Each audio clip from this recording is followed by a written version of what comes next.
Okay okay okay right. అందరూ వచ్చేసినట్టేనా? బాగా రాశారా ఎగ్జామ్స్? మీరే చెప్పాలి సార్. బాగానే రాశాను. మీకేమనిపిస్తుందండి? బాగా రాశాను సార్. కిరణ్ గారు ఎదురు చూస్తున్నారు, ఎప్పుడు వచ్చిందా రిజల్ట్, ఎప్పుడు వచ్చిందా రిజల్ట్. అవును సార్. వచ్చింది తొందర. ఇంకా స్టూడెంట్స్ ఈ పిల్లలు కనపడట్లేదు కిరణ్ బ్రదర్. అంటే మా మిస్సెస్ బ్రదర్ వచ్చారు బయట. చల్లగా ఉండాలని ఫ్రిడ్జ్ లో పెట్టారా? లేదు సార్, వాళ్ళు మా బయట ఆడుతున్నారు మావితో. జాగ్రత్త, మరీ ఎక్కువ బయటకు వెళ్ళనివ్వకండి, వేరే పిల్లలతో కలవనివ్వకండి. వాళ్ళు ఆడుతున్నారు సార్, అందుకని మేము వేరే రూమ్ లోకి వచ్చి గుడ్ గుడ్ గుడ్. సిస్టర్ బాగున్నారండి? గుడ్. ఇంకా తక్కిన స్టూడెంట్స్ ఎవరు నాకు కనపడలేదు, మొత్తం 3-4 కనపడలేదు.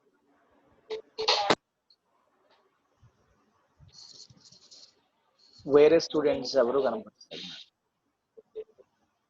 Sir good evening. నేను ఈ సెమిస్టర్ జాయిన్ అయ్యాను సార్. ఫస్ట్ సెమిస్టర్ జాయిన్ కాలేదమ్మా? జాయిన్ అవ్వలేదు సార్. దైవార్పితమా? సెకండ్ సెమిస్టర్ లో మా హస్బెండ్ ఎంకరేజ్మెంట్ తోని సెకండ్ సెమిస్టర్ లో జాయిన్ అయ్యాను. ఎందుకు వారు బీటీఎస్ చేస్తున్నారా ఆల్రెడీ? వాడు బీటీఎస్ అయిపోయింది సార్. ఇది మన కాలేజీలోనేనా? అవును సార్, శాంత్ కుమార్. ఓకే, బీడీలో ఉండే శాంత. అవును సార్. Okay good. అయితే నెక్స్ట్ ఇయర్ మళ్ళీ ఫస్ట్ సెమిస్టర్ రిపీట్ చేయండి. యా చేస్తాను సార్, షూర్. అంటే నేను ఎవరికైనా ఇచ్చే సలహా ఇక్కడనే కాదు. యా థియాలజీ కోర్ సబ్జెక్ట్స్ అని బీచీఎస్ లో ఉన్నాయి. ఏ థియాలజీ అని మనం అంటున్నామో ఆ థియాలజీ అంతా బీటెక్స్ లో. బీటెక్స్ దాటిన తర్వాత technical and practical subjects. So core theology doctrines అన్ని కూడా ఒకటి foundations, origin, pros and cons అన్ని కూడా మనకి ఫస్ట్ ఇయర్ థియాలజీలో బీటీహెచ్ లో ఉంటాయి. So wonderful, great. ఇంకా ఎవరున్నారు? That's all. నాకు brother Kiran and family, brother Surendra Babu and brother Timothy and sister Neeta Rani B T H. That's all. అంతమందేనా బీటీహెచ్ వాళ్ళు? ఇంతమందేనా? చాలా మంది ఉన్నారుగా. అవును సార్. ఇంకున్నారు సార్, వీడియో ఆన్ చేయలేదు అంతే. వీడియో ఆన్ చేయరు? సంజీవరావు ప్రభు గారు ఉన్నారు, సంజీవరావు గారు ఉన్నారు, బుజ్జిబాబు అంటే ఎవరు. ఓకే ఓకే యా బుజ్జిబాబు గారు, ఏది ఒకసారి మీ ముఖం చూపించండి, చూడాలనుకుంటున్నాను నేను చాలా కాలం అయింది. మీరు ముఖం చూపించేంత వరకు క్లాస్ స్టార్ట్ చేయను అంతే. ఇంకా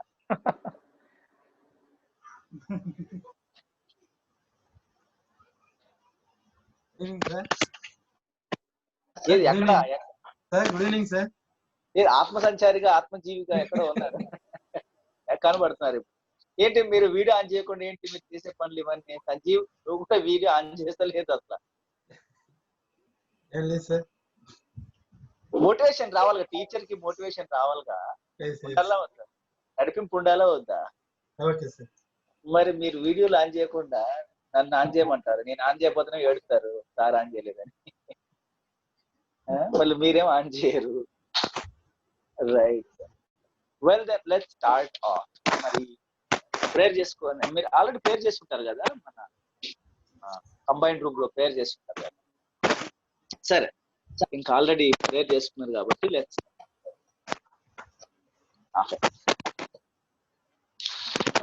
లాస్ట్ సెమిస్టర్ లో మనము థియాలజీ ప్రాపర్ మాట్లాడాం, అవునండి? థియాలజీ ప్రాపర్ అనే సబ్జెక్ట్ మాట్లాడాం. Last class was last week నేను మా లోకల్ టౌన్ హుజూర్ నగర్ లో ఉండి లైవ్ పెట్టాను. బట్ దేవుని దయ వల్ల ఎంతో కొంత పర్లేదు, రాదనుకున్నాను కానీ వచ్చింది. ఓకే, వెల్ ఈ సెమిస్టర్ వచ్చి మనము సొటీరియాలజీ అనే subject మాట్లాడుకోబోతుంది.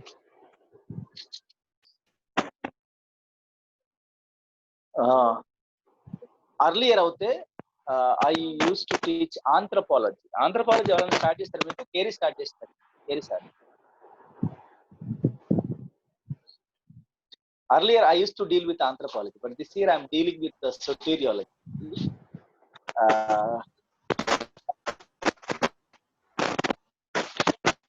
I'm really happy to deal with soteriology.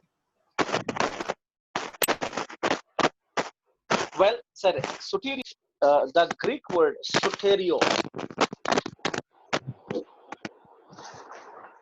సొటీరియో అంటే మీకు బోర్డు మీద రాసే సౌలభ్యత లేదు. సొటీరియో మీకు SOTERORIA సొటీరియా లేకపోతే సొటీరియాలజీ అనే మాట. సొటీరియా అంటే సాల్వేషన్ అని అర్థం. దాన్ని హెబ్రీలో యాష్ లేకపోతే యాషువా అంటారు. యాష్ అన్న హెబ్రీలో యాషువా అన్న యషువా అన్న సాల్వేషన్ అనే అర్థం వస్తుంది. సో పాత నిబంధన హెబ్రీ ప్రకారం యాషువా, యషువా, యాష్ లేకపోతే యా. అండ్ గ్రీక్ ప్రకారము సొటెరియా అంటే సాల్వేషన్. అండ్ లోగోస్, లోగోస్ యొక్క అర్థం ఏంటి? What is the meaning of the word logos?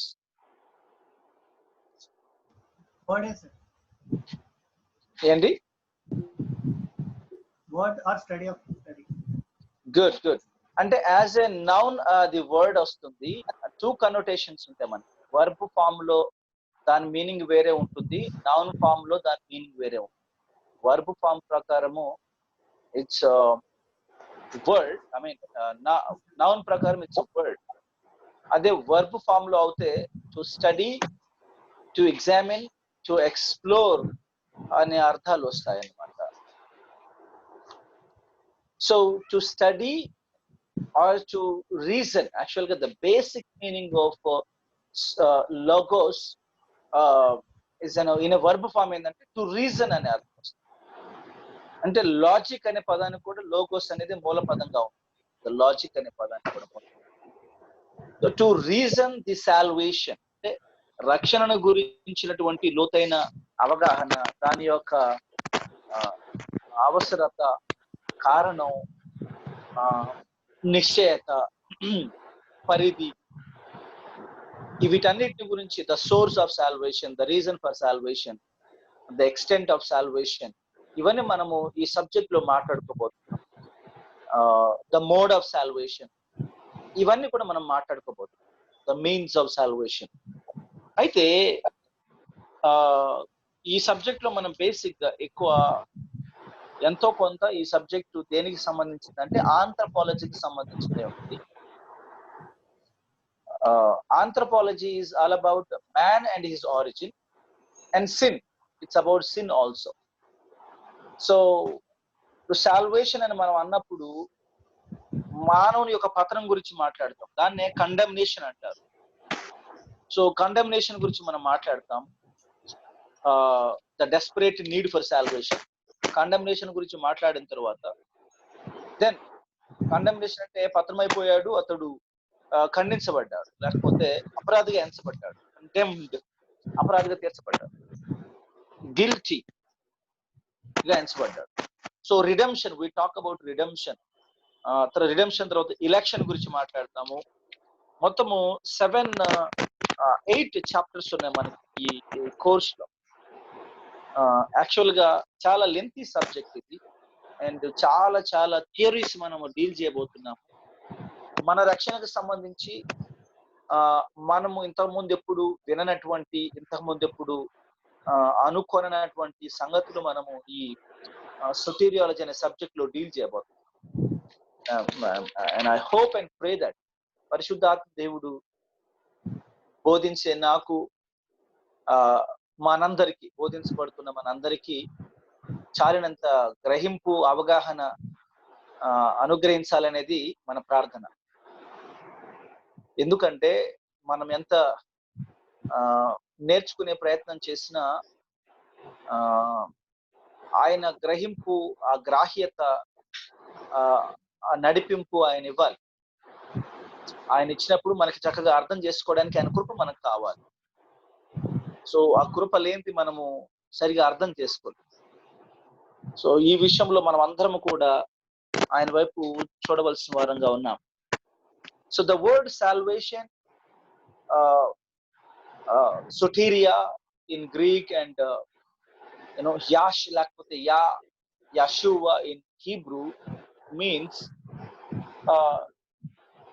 to experience a deliverance, a rescue, to be rescued, లేకపోతే to be freed, అంటే విడిపించబడటము, విడుదల పొందటము, తప్పించబడటము అనే అర్థాలు వస్తాయి. టు బి ఫ్రీడ్ అన్నప్పుడు కానీ, టు బి డెలివర్డ్ అన్నప్పుడు కానీ, విడిపించబడటం లేకపోతే తప్పించబడటం, విడుదల పొందటం అనే మాటలు మనం వాడినప్పుడు వెంటనే అక్కడ ఒక ప్రశ్న ఉత్పన్నము. విడుదల, వేటి నుంచి విడుదల? ఎందుకు ఈ విడుదల? Deliverance from what?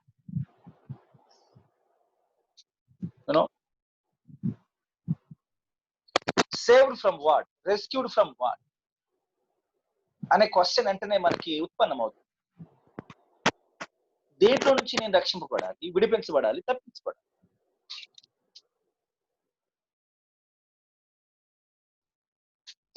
And the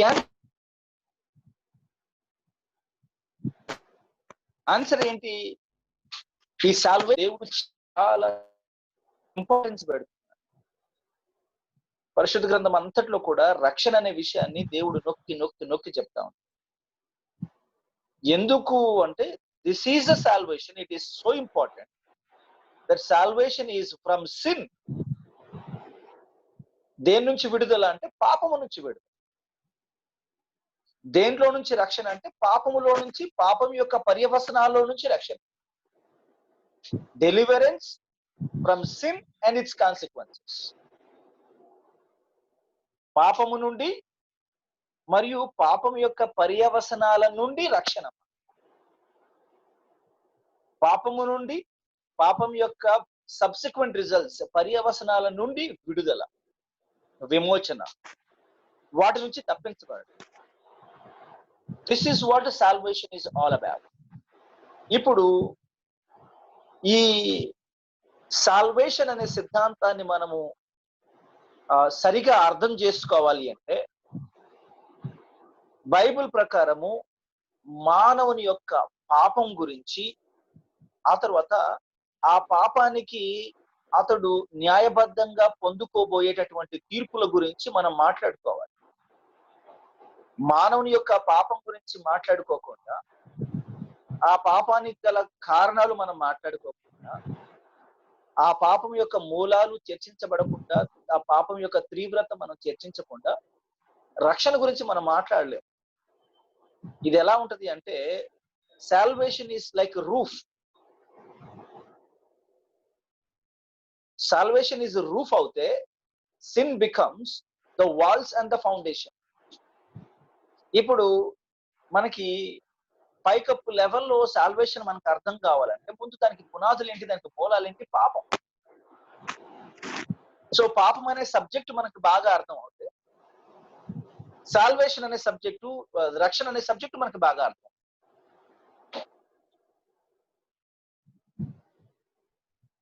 పతనం మనకు అర్థం కావాలి. అది ఎలాంటి పతనమో, దాని పరిధి ఎంతో మనకు అర్థం కావాలి. అలా పతనం యొక్క పరిధి అర్థమైనప్పుడు మనకి సాల్వేషన్ బాగా అర్థం. So to be able to understand, మనము దేవుని వాక్యానుసారంగా పరిశుద్ధ గ్రంథమైన బైబిల్ ప్రకారము మనం పాపం గురించి, దాని యొక్క పర్యవసనాల గురించి మనం మాట్లాడుకుంటాం. సో ఈ కోర్సులో మనం ఏమేమి మాట్లాడుకోబోతున్నాం అంటే, ఇప్పుడు ప్రస్తుతానికి మనం దేని గురించి మాట్లాడుకుంటామంటే పాపం యొక్క నిర్వచనం గురించి మనం మాట్లాడదాం. How to define sin are how do you define sin? పాపాన్ని ఎలా నిర్వచిస్తారు? What is sin? నేను అంటాను మిమ్మల్ని జనరల్ గా పాపం అంటే ఏంటి అని అడుగుతున్నాను. So how do you define a sin? పాపం అంటే ఏంటంటే what is sin? Disobedience is sin. Disobedience, అవిధేయత అనేది ఒక పాపము అని. And what else? దేవునికి అయిష్టమైన అన్ని పాపం చేశాను. Anything that is against God's wish, దేవునికి ఇష్టానికి సిన్. ఓకే, ఇంకా ఆజ్ఞ అతిక్రమం పాపం. మిస్సింగ్ ద మార్క్, ఆజ్ఞ అతిక్రమము, లాలెస్నెస్, ఆజ్ఞ అతిక్రమమే పాపము అంటాడు. మిస్సింగ్ ద మార్క్, అది standard Bible definition of sin. ఆజ్ఞ అతిక్రమమే పాపం అనేది యోహాను పత్రిక ప్రకారం standard definition of sin. Fine, చెప్పినవన్నీ కరెక్టే, అందులో తప్పులేవి లేవులే. కానీ లెట్స్ మూవ్ ఆన్. ఆ పాపం అంటే అంతేనా? Is there anything more into it అనేది మనము అర్థం చేసుకునే ప్రయత్నించాలి. ముందు పాపం గురించి బైబిల్ ఏం చెప్తుంది, బైబిల్ యొక్క వాదన ఏంటి, బైబిల్ యొక్క నిర్వచనం ఏంటి అని మనం తెలుసుకోక మునుపు లోకంలో కొన్ని వాదనలు ఉన్నాయి. అంటే పాపాన్ని నిర్వచించేటప్పుడు సాధారణంగా పాపాన్ని మనం తీసుకున్నంత సీరియస్ గా అందరు తీసుకోరు, అవునా? క్రైస్తవులు పాపం గురించి, పాపం యొక్క పర్యవసనాల గురించి మాట్లాడినంత ఇదిగా, అంత తరచుగా, అంత లోతుగా, అంత తీవ్రంగా బయట ఎవరు మాట్లాడరు. మరి మీకు ఎప్పుడైనా అనిపించిందా అలాగే అని? లేకపోతే మనం మాట్లాడినంత లోతుగా, మనం మాట్లాడే తరచుగా, అంత సీరియస్ గా బయట ఎవరైనా పాపం గురించి మాట్లాడడం? మీరే ఉద్యోగాలు చేస్తూ ఉండొచ్చు, వ్యాపారాలు చేస్తూ ఉండొచ్చు, మీకు కొలీగ్స్ ఉండొచ్చు, మీకు పార్ట్నర్స్ ఉండొచ్చు, బంధువులే ఉండొచ్చు. Do they speak so much about sin as much as we Christians or believers speak about? No, sir. No. Yeah, it's a big no. ఎందుకంటే అసలు కొందరికి పాపం గురించి మాట్లాడడానికి అవకాశం ఇష్టమే ఉండదు. They don't speak anything about sin. అంటే ఈ భూమి మీద ఉండేటటువంటి అంతటిని కూడా వాళ్ళు ఏ విధంగా చూస్తారు? జీవన మరణ పోరాటాలుగానే చూస్తారు.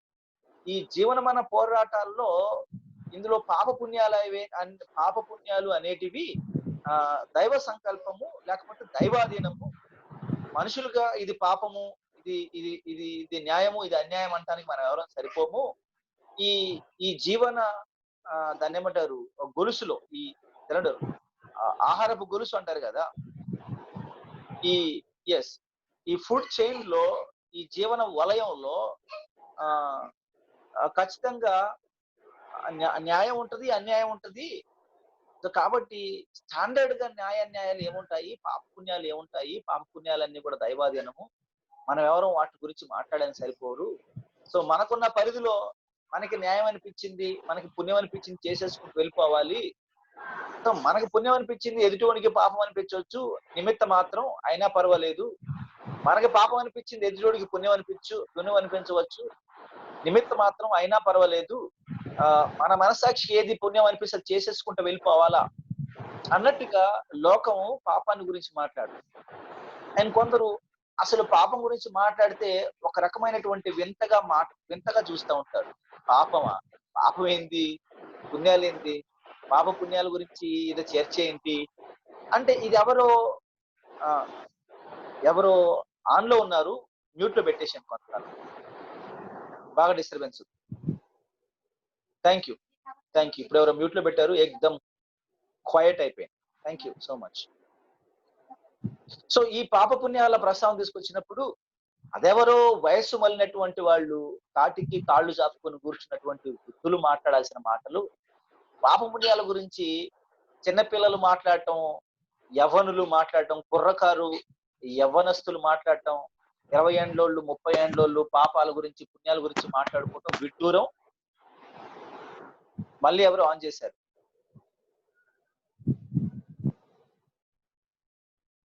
Thank you. మళ్ళీ ఆన్ చేశారు. ప్లీజ్ అందరూ మ్యూట్ లో పెట్టేసేయండి. తప్పకుండా నేను ప్రశ్న అడిగినప్పుడు నాకు మీ దగ్గర నుంచి సమాధానం కాబట్టి ఖచ్చితంగా మీకు అవకాశం ఇస్తాను. ఎవరు ఒకటే కదిలిపిస్తున్నారు, ఫోన్ చాలా డిస్టర్బెన్స్. జీవన్ గారు సార్. నేనా? లేదు లేదు సార్, జీవన్ గారు, జీవన్ గారు. ఏం లేదు. హలో, మ్యూట్లో ఉంది సార్ నాది. ఇప్పుడు క్వైట్ ఉంది సార్, ఇప్పుడు క్వైట్ ఉంది. Yeah, good. మ్యూట్లో ఉంది.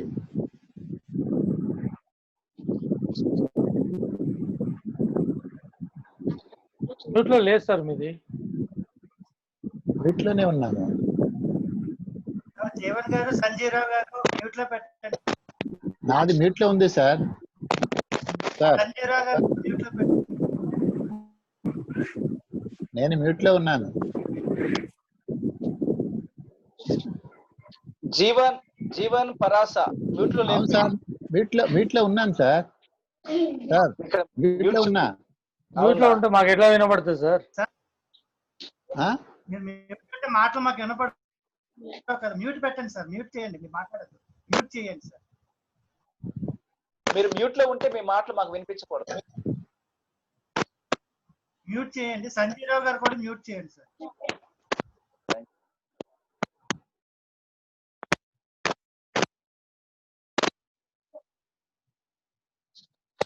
ఓకే, ఇప్పుడు కొంచెం క్వైట్ గా ఉంది. లేదు యాక్చువల్ గా. Fine, let me manage. So definition of sin గురించి మాట్లాడు. సో పాపాన్ని నిర్వచించే క్రమంలో పాపం అనేది సాధారణంగా మనం మాట్లాడుకున్నంత ఇంట్రెస్ట్ బయట ఎవరు మాట్లాడుకోరు.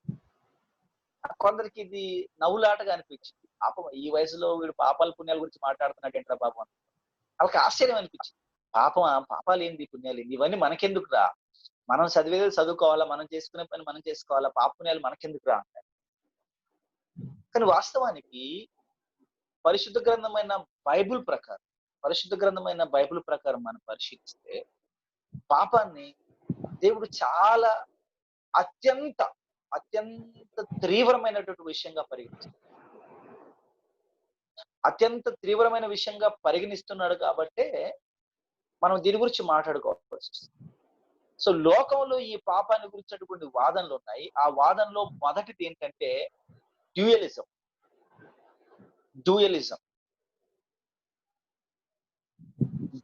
అంటారు. What is this dualism? Dualism అంటే భూమి మీద ఒక మంచి ఉంది, ఒక చెడు ఉంది. It is a principle of evil. ఈ మంచి చెడుల మధ్య ఎప్పటికీ ఒక యుద్ధం జరుగుతా ఉంది. సో ఇన్హెరెంట్ ఈవిల్ అన్నమాట. ముందు నుంచే ఉన్నటువంటి ఒక చెడు, ఈ చెడు ఎప్పటికీ దేవునితో యుద్ధం చేస్తూనే ఉంటుంది. చెడు అనేది అపవాది అనుకుంటే మంచి దేవుడు అవుతాడు. మంచి దేవుడు అయినప్పుడు ఈ మంచి చెడుల మధ్య, మంచి వాడైన దేవుని మధ్య చెడు మధ్య ఎప్పటికీ యుద్ధం జరుగుతూనే ఉంటుంది. సో అంతకు మించి పాపం అనేది పెద్ద విషయమేమీ కాదు. ఈ పాపం అనేది దేవునికి వ్యతిరేకంగా పోరాడే ఒక నియమమే గాని, ఇది మనుషులకు ఆపాదించి మీరు ఆ స్థాయిలో పాపి, ఈ స్థాయిలో పాపి, ఈ పాపం చేశారు, ఆ పాపం చేశారు అనడానికి వీల్లేదు. ఈ పాపం అనేది మనుషులకి అతీతంగా ఉండి దేవునికి వ్యతిరేకంగా పోరాడే ఒక నియమం, చెడు నియమం అంటాడు. This is only bad principle, evil principle, ఒక చెడు నియమం. ఇది మనుషులకి సంబంధం లేదు అనేది ఈ డ్యూయలిజం వాళ్ళు చెప్పేది. డ్యూయల్ అంటే రెండు, డ్యూ అంటే రెండు. ఒకటేంది చెడు, ఇంకొకటి మంచి. ఆ మంచి దేవుడు, ఈ చెడు అపవాదై ఉండవచ్చు. ఈ చెడు ఎప్పటికీ ఆ మంచి వాడిన దేవునితో యుద్ధం చేస్తా ఉంటది, పోరాడుతూ ఉంటుంది. దీంట్లో మానవులకి నిమిత్తం లేదనేది ఒక వాదన. ఇక రెండో వాదన ప్రైవేషన్ అంటారు దీన్ని. ఈ ప్రైవేషన్ వాదన ప్రకారము పాపాన్ని నిర్వచించేటప్పుడు వీళ్ళేమని నిర్వచిస్తారు అంటే, మానవుడు కొన్ని నీతి గల గుణాలను కోల్పోయాడు. మానవుడు కొన్ని నీతిగల గుణాలను కోల్పోయాడు. ఈ ఈ కొన్ని నీతిగల గుణాలను కోల్పోవడమే పాపంగా భావించబడుతుంది అనేది ఒక వాదన.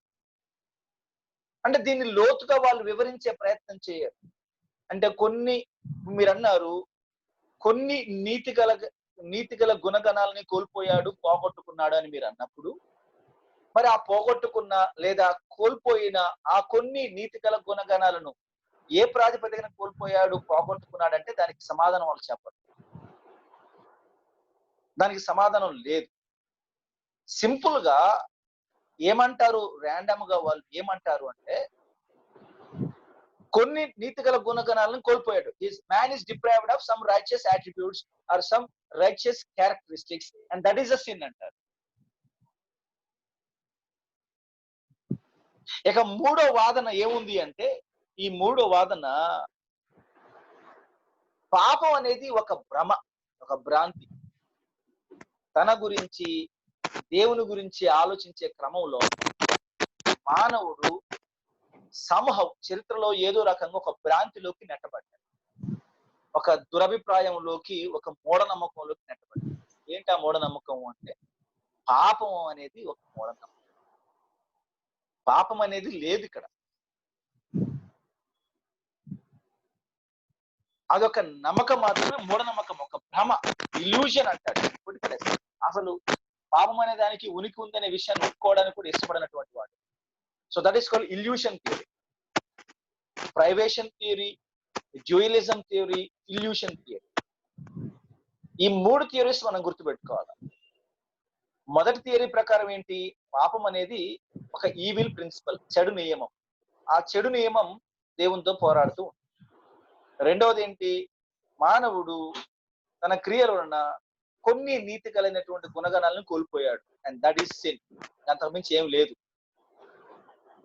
మూడవది ఏంటి, మూడవ దాని ప్రకారము పాపం అనేది ఒక భ్రమ, అందులో నిజం ఏమాత్రం లేదు.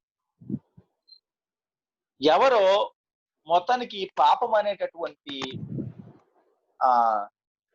మూఢ నమ్మకాన్ని రుద్దారు. చాలా మంది హేతువాదులు కూడా అదే వాదిస్తుంటారు కదా. హేతువాదులు ఏమని వాదిస్తుంటారు, ఇప్పుడు స్వర్గాన్ని నరకాలు పాప పుణ్యాలు అన్ని భూమి మీదనే, అట్లాంటివంటివి ఏవీ లేవు. తెలివి గల్లోడు, తెలివి లేనోడు ఉంటాడు. జ్ఞానం గల్లోడు, మూర్ఖుడు. ఎందులో పాపం, బలం గల సింహము బలం లేనటువంటి జీవుల్ని పట్టి తింటుంది. ఇందులో ఆహారపు గొలుసులో మనం కూడా నేర్చుకునేది ఏంటి, సర్వైవల్ ఆఫ్ ది ఫిట్టెస్ట్. అంటే మీరు ఒక పాత్రలో కొంత ఫుడ్ వేసి ఒక పరిచయం లేని 10 కుక్కలు వదిలేస్తాయి. ఇప్పుడు ఎవరు ఎక్కువ గెలుచుకుంటారంటే అందులో ఏది బలంగా ఉందో, ఏదైతే తక్కిన వాటిని ఎదిరించగలదో దానికే ఎక్కువ దొరుకుతాయి. అంతేనా? ఎందుకంటే అది బలంగా ఉంది కాబట్టి, మిగతా వాటిని ఎదిరించగలదు కాబట్టి దీనికి ఎక్కువ దొరికే అవకాశం. ఇందులో సర్వైవల్ ఆఫ్ ది ఫిట్టెస్ట్, అర్హుడైన వాడే ఎక్కువ పొందుతున్నాడు, అర్హతను బట్టే ఎక్కువ పొందుతున్నాడు. బలం అనేది వాని అర్హత. భయపెట్టగలగడం అనేది వాని అర్హత. లాక్కొనగలగటం అనేది వాని అర్హత. సో వీటిని బట్టి అతడు అర్హుడుగా ఎంచబడతాడు. ఈ సమాజం కూడా అంతే. ఇందులో పాపాలు పుణ్యాలు అంటూ ఏమీ లేవు. వాడు మోసం చేయగలుగుతున్నాడంటే వాడు సమర్థుడు అని అర్థం. ఒకడు మోసపోతున్నాడంటే వాడు అసమర్థుడు, బలహీనుడు అని అర్థం. ఒకడు లాక్కొనగలుగుతున్నాడంటే వాడు బలవంతుడు అని అర్థం. ఒకడు పోగొట్టుకుంటున్నాడంటే వాడు బలహీనుడు అని అర్థం. ఇందులో పాప పుణ్యాలు ఎక్కడున్నాయి? ఎవడు బలవంతుడు అవుతే, ఎవడు సమర్థుడు అవుతే, ఎవడు జ్ఞాని అయితే వాడిని తట్టుకు నిలబడతాడు, లేని వాడు పోతాడు. అడవిలో జంతువులు ఎలాగో ఇప్పుడు జంతువులు, ఒక జంతువు వెళ్ళి ఇంకో జంతువుని చంపుతుందండి, ఇందులో పాప పుణ్యాలు ఉంటాయా? సింహం వెళ్ళి ఏనుగు పిల్లని చంపుద్ది, ఇందులో పాపం ఉందా? అవే ఏనుగులు, పెద్ద ఏనుగు వచ్చేసి ఒక సింహాన్ని చంపుతుంది, ఇందులో పాపం ఉందా? ఇందులో పాపాలు లేవు. మనుషులు కూడా అట్లా అంటారు వీళ్ళు. అంటే ఈ వైల్డ్ లైఫ్ లో పాప పుణ్యాలు ఏ విధంగా ఉండవో ఇందులో ఏమైనా సమర్థత, బలం,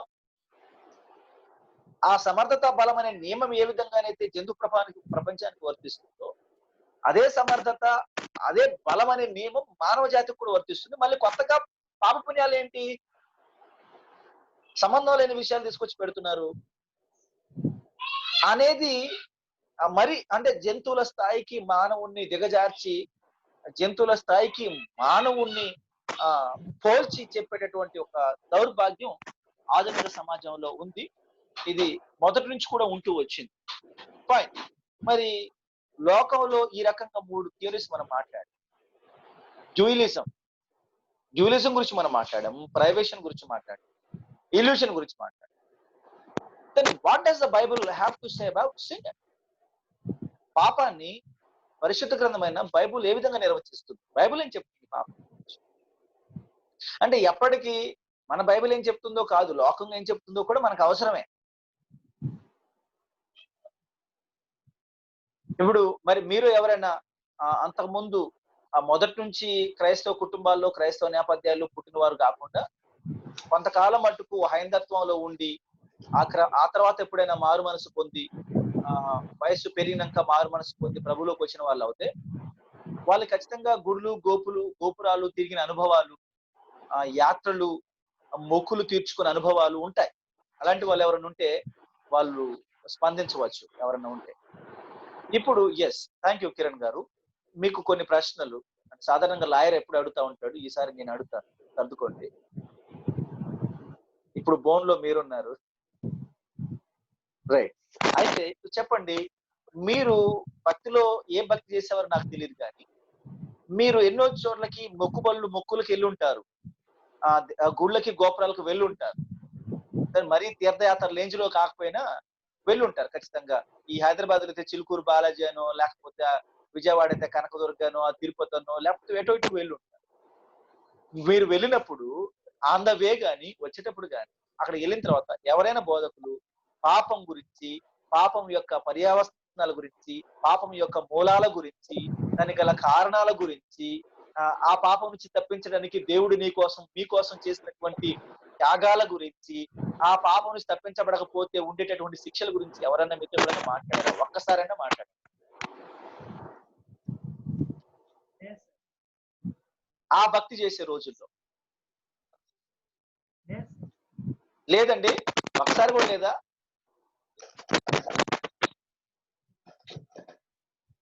మరి ఇంకెవరైనా ఉన్నారా? లేదు సార్ మాతో చెప్పారు అనే వాళ్ళు ఎవరైనా ఉన్నారా? ఎందుకంటే నేను చాలా తరచుగా ఆ చినజీర స్వామి మాటలు, అదేవిధంగా చాగంటి కోటేశ్వరరావు గారి మాటలు, ఆ తర్వాత గరికపాటి నరసింహారావు గారి మాటలు నేను వింటా ఉంటాను. అలాగే ఇంకొందరి మాటలు కూడా నేను వింటా ఉంటాను. ఎందుకు వింటా ఉంటానంటే వీళ్ళు ఎప్పుడన్నా మానవుని యొక్క పాపం గురించి, పాపం యొక్క పర్యావసనాల గురించి, దాని నుండి మానవుడు బయటపడవలసినటువంటి అవసరత గురించి ఎప్పుడన్నా మాట్లాడతారేమో అని నేను చూస్తా ఉంటాను. అయ్యా, ఇన్ని సంవత్సరాల్లో నేను ఎప్పుడు కూడా వాళ్ళెవరు పాపం గురించి మాట్లాడడం ఒక్కసారి కూడా నేను వినలేదండి. ఒక్కసారి కూడా వినలేదు. అండ్ ఆ పాపం అనే దాని గురించి ప్రస్తావన వస్తే తప్ప ఆ పాపానికి పరిహారంగా, ఆ పాపాన్ని ప్రక్షాళన చేయడానికి వాళ్ళు దేవుళ్ళుగా నమ్మేవారు ఏమన్నా చేసి ఉంటారేమో దాన్ని చర్చొచ్చు. వాళ్ళు ఏమన్నా చేశారా, చేయగలిగారా అని చర్చించాలంటే ముందు అసలు పాపం గురించి మాట్లాడాలి కదా. వీళ్ళు పాపం గురించే మాట్లాడరు. పాపం గురించి మాట్లాడినప్పుడు మా దేవతలు, దేవుళ్ళు ఇగో ఇది చేశారు పాపం యొక్క నివారణ కొరకు, అది చేశారు పాపం యొక్క విడుదల కొరకు చెప్పగలుగుతారు? ఏం చెప్పారు? అయితే బైబుల్ ఏం చెప్తుంది పాపం గురించి అంటే, Bible deals it as so serious issue, చాలా పెద్ద ప్రమాదకరమైనటువంటి విషయంగా బైబుల్ ఈ పాపం గురించి మాట్లాడుతుంది. And the definition goes like this: sin is any lack of conformity to the moral law of God. దేవుని యొక్క sin is any lack of conformity to the moral law of God, either in your actions, in your attitudes, or in your nature. అంటే దేవుడు వెల్లడి చేసినటువంటి ఆ నైతిక ధర్మశాస్త్రం లేకపోతే నైతిక శాసనాలు ఉన్నాయి, మోరల్ లా అంటారు. దేవుడు వెల్లడి చేసినటువంటి ఆ నైతిక శాసనాలు, ఆ మోరల్ లాస్, వాటిలో ఏ ఒక్క దానికి మనము సరితూగకపోయినా, ఒక్కదానికి కాదు, ఏ ఒక్కదానికి మనం సరితూగకపోయినా, దేవుడు వెల్లడి చేసినటువంటి ఆ నైతిక నియమాలలో, ఆ నైతిక సూత్రాలలో, ఆ నైతిక శాసనాలలో 10 దేవుడు వెల్లడి చేశాడు అనుకుందాం. ఆ 10 దేవుడు వెల్లడి చేస్తే 9 లోబడి 10వ దానికి మనం లోబడకపోయినా, అంటే ఆ ఒక్కదానికి లోబడకపోయినా మొత్తం సంపూర్ణంగా 0 అవుతుంది. సో దేవుడు వెల్లడి చేసినటువంటి ఆ నైతిక నియమాలకు, శాసనాలకు సరితూగలేకపోవటమే పాపం. అది ఏ రకంగా? క్రియల్లో సరితూగలేకపోవటం, అది పాపమే. యాటిట్యూడ్స్, రైట్, మన యాటిట్యూడ్స్, ఆలోచన విధానంలో మనం సరితూగలేకపోవటము, అది పాపమే. మన నేచర్, మన స్వభావములో మనము ఆ దేవుడు వెల్లడి చేసినటువంటి నైతిక శాసనాలకు సరితూగకపోవటము, మన నేచర్ లో మనం సరితూగకపోయినా మన పాపం. అంటే ఈ రకంగా మాట్లాడితే మన యాక్షన్స్ లో మనము సరితూగట్లేదు ఆ నైతిక శాసనాలకు. మన యాటిట్యూడ్, మన ఆలోచన విధానంలో కూడా మనం ఆ నైతిక శాసనాలకు సరితూగట్లేదు. మూడవదిగా మన స్వాభావికంగా కూడా బై వర్చ్యూ కూడా మనము ఆ నైతిక శాసనాలకు సరితూగ. దిస్ ఈస్ ద సిన్ అంటాడు. అయితే ఈ డెఫినేషన్ ని మనం కాస్త ముక్కలు చేసి అర్థం చేసుకునే ప్రయత్నం చేస్తాం.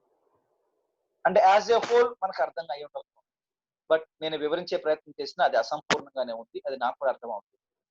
బట్ ఈ డెఫినేషన్ ని మనం ముక్కలుగా చేస్తాం, బిట్స్ అండ్ పీసెస్ గా చేసుకొని, ఆ బిట్స్ అండ్ పీసెస్ గా చేసుకున్నటువంటి దాన్ని మనం అర్థం చేసుకునే ప్రయత్నం. ఫస్ట్ వన్ ఏంటి అంటే the lack of conformity. Lack of conformity అనే పదాన్ని మనం డిసైడ్ చేద్దాము, దానికి ఒక నిర్వచనం ఇచ్చి, దానికి ఒక అర్థాన్ని ఆపాదించి, ఆ తర్వాత మోరల్ లాస్ ఆఫ్ గాడ్ అనే దగ్గరికి వెళ్దాం.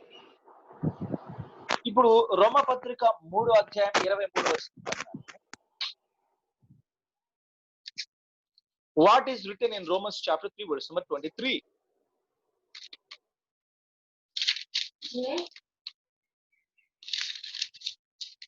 ఏ భేదమును లేదు, అందరూ పాపము చేసి దేవుడు అనుగ్రహించు మహిమను పొందలేకపోవచ్చున్నారు. For all have sinned and fall short of the glory of God. ఏ భేదం లేదు, అందరూ పాపం చేసి దేవుడు అనుగ్రహించే మహిమను పొందలేకపోతున్నారు. All have sinned and fall short of the glory of God. This is called the lack of conformity. అంటే దేవుడు ఏదో ఒక స్టాండర్డ్ ని, ఒక పరిధిని చూపించాడట, ఒక ప్రమాణాన్ని చూపించాడట.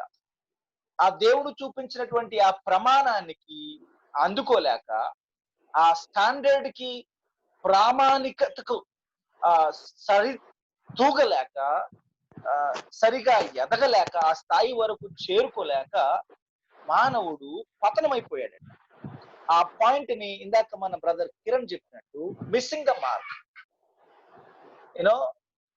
He was not able to reach that point.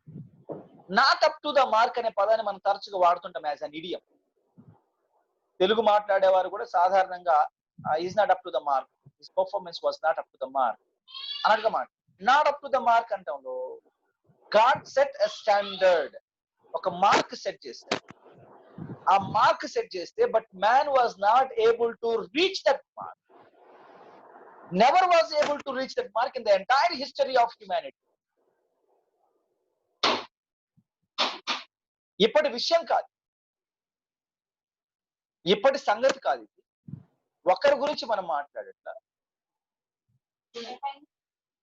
వంశావళుల ప్రకారము మానవాళి యొక్క మనుగడను మనం ట్రేస్ చేసుకుంటూ వెళ్తే ఒక 6000 సంవత్సరాలు అవుతుంది. ఈ 6000 సంవత్సరాల మానవ మనుగడలో ఇన్ని కోట్ల మంది ప్రజలలో ఏ ఒక్కరు కూడా దేవుడు వెల్లడి చేసినటువంటి ఆ నియమానికి, ఆ స్టాండర్డ్ కి తగినట్టుగా జీవించి షబాష్ అని అనిపించుకోలేకపోయారట, సూపర్ వెల్ డన్ అని అనిపించుకోలేకపోయారట. That is called sin. అయితే ఈ స్టాండర్డ్ ని చేరుకోకపోవడంలో they missed the mark. Missing the mark is in 2 ways. 2 రకాలుగా ఆ మార్క్ ని మిస్ చేసుకున్నారు. ఒకటి sin of commission, sin of omission. విన్నారా ఎప్పుడన్నా మీరు? Sin of commission and sin of omission అనే టర్మ్స్ మీరు విన్నారా? అంటే కమిషన్ అనే పదాన్ని మనం వినుంటాం, ఒమిషన్ అనే పదాన్ని కూడా వినుంటాం. కాకపోతే సిన్ ఆఫ్ కమిషన్ ఏంటి, సిన్ ఆఫ్ ఒమిషన్ ఏంటి అంటే మనము ఆ టర్మ్స్ వినుండకపోవచ్చు. ఇప్పుడు సిన్ ఆఫ్ ఒమిషన్ అంటే మనము చేయవలసిన మంచి తెలుసుకొని కూడా, తెలిసి ఉండి కూడా ఆ మంచిని మనం చెయ్యం. చూశారు, ఏం చేయాలో మనకు తెలుసు, చేయవలసిన మంచి ఏంటో మనకు తెలుసు. Listen careful. చేయవలసిన మంచి ఏంటో మనకు తెలుసు, చేయవలసినటువంటి మంచి ఏంటో తెలుసు కూడా ఆ మంచిని మనం చెయ్యం. That is called omission. You are omitting. You know what is good, but you don't do that good. మేలైనది చేయనెరిగియు అలాగు చేయకుండా పాపము అంటాడు యాకోబు. గుర్తుందా మీకు? జేమ్స్ లో 4వ అధ్యాయంలో మేలైనది చేయనెరిగియు అలాగు చేయకుండా పాపము.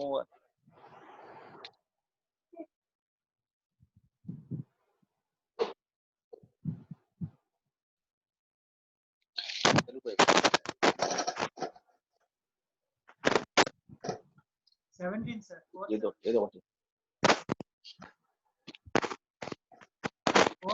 ఎన్నో 4:17 లో ఉందండి.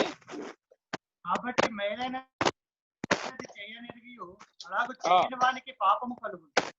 Oh, therefore to him who knows to do good and does not do it, to him it is sin. This is called sin of omission.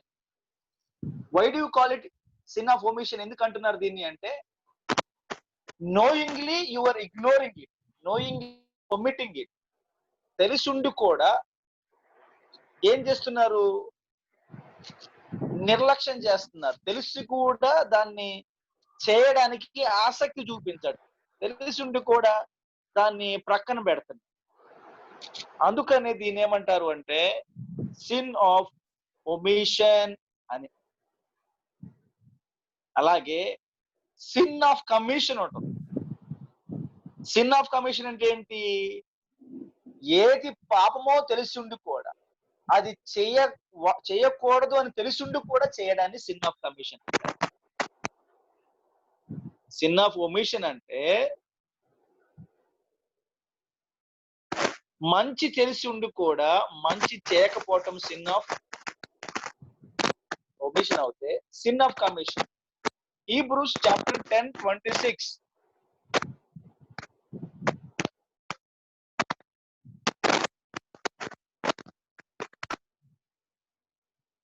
మనము సత్యము గూర్చి అనుభవ జ్ఞానం పొందిన తరువాత బుద్ధిపూర్వకముగా పాపము చేసిన ఎడల పాపములకు బలి ఎక్కను ఉండదు గాని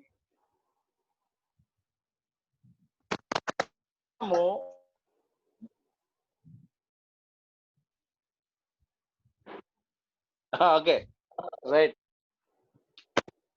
సత్యమును గూర్చి అనుభవ జ్ఞానం పొందిన తర్వాత కూడా,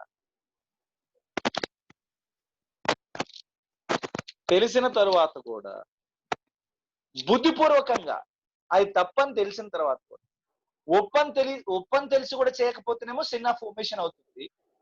తప్పని తెలిసిన తర్వాత కూడా చేయటం ఏమవుతుంది? సిన్ ఆఫ్ కమిషన్ అవుతుంది. సో ఈ డిఫరెన్స్ రెండు ప్రమాదకరమైనటువంటివి. మనం ఏం చేస్తారంటే, మనోళ్ళు సిన్ ఆఫ్ కమిషన్ గురించి జాగ్రత్త పడతారు కానీ సిన్ ఆఫ్ ఒమిషన్ గురించి జాగ్రత్త పడరు. అవునా కాదా?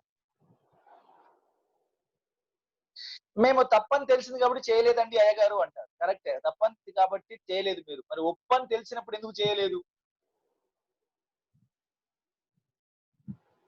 తప్పైంది చేయటం ఎంత ప్రమాదమో, ఎంత తప్పు, ఒప్పైంది చేయకపోవడం కూడా అంతే తప్పు. దేవుడు దాన్ని తీవ్రంగానే పరిగణిస్తున్నాడు.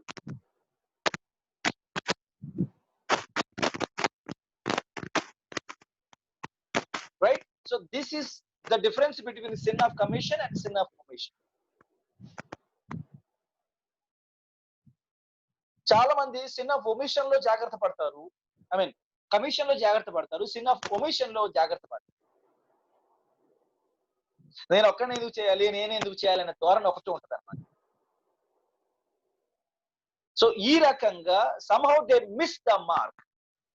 దేవుడు ఏర్పాటు చేసినటువంటి ఆ స్టాండర్డ్, ఆ పాయింట్ మిస్ అవుతాం. అలా మిస్ అవ్వటం వల్ల ఏమవుతుంది అంటే ఆ కొదువు ఏర్పడుతుంది, కన్ఫర్మిటీలో ఆ కొదువు ఏర్పడుతుంది. పాయింట్ నెంబర్ 2, మనం ఇప్పుడు ల్యాక్ ఆఫ్ కన్ఫర్మిటీ గురించి మాట్లాడాము. పాయింట్ నెంబర్ 2 లో మనము మోరల్ లా గురించి మాట్లాడుతున్నాం. వాట్ ఈస్ ద మోరల్ లా? దేవుని యొక్క నైతిక శాసనాలు, లేకపోతే నైతిక ప్రమాణాలు, నైతిక సూత్రాలు అనే పదాలు మనం వాడుతున్నాం. What is the moral law? Moral law గురించి మనం మాట్లాడితే, దేవుడు తన పరిశుద్ధతకు అనుకూలంగా, తన పరిశుద్ధతను బట్టి, తన యొక్క పరిశుద్ధమైన స్థాయిని బట్టి లేఖనాల ద్వారా, లేఖనాల్లో వ్రాయించటం ద్వారానైనా, మన మనస్సాక్షులలో ముద్రించటం ద్వారానైనా దేవుడు వెల్లడి చేసినటువంటి ప్రమాణాలు ఏవైతే ఉన్నాయో వాటిని మోరల్ లా అంటారు. ఐ రిపీట్, లేఖనాలలో వ్రాయించబడటం ద్వారానైనా, మన మనస్సాక్షులలో, అన్ని లేఖనాల్లో రాయబడలేదు, కొన్ని మనస్సాక్షులలో ముద్రించబడ్డాయి. మనస్సాక్షులలో ముద్రించబడడం ద్వారానైనా దేవుడు తన పరిశుద్ధతను బట్టి వెల్లడి చేసినటువంటి సంగతులను the holy, the moral law of God అని మనం అనుకుంటాం.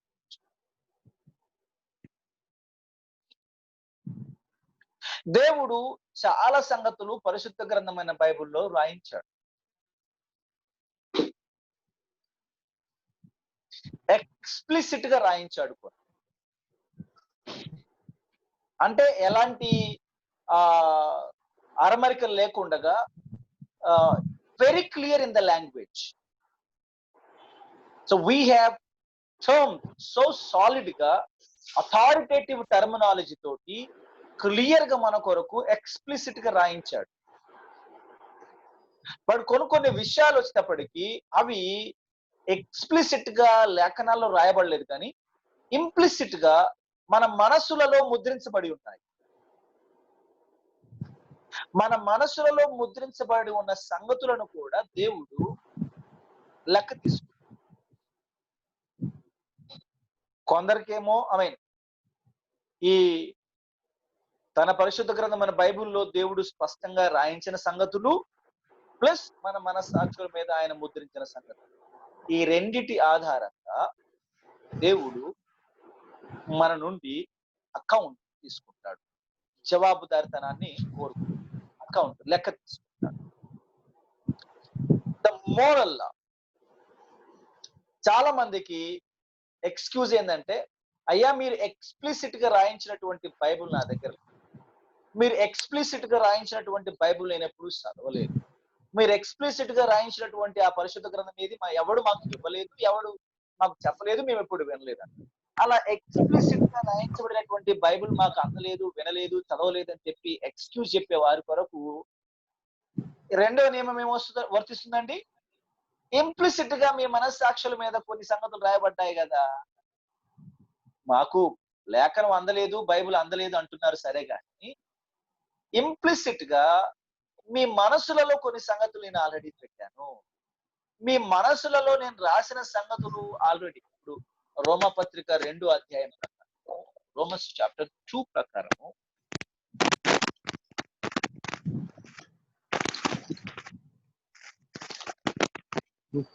సార్.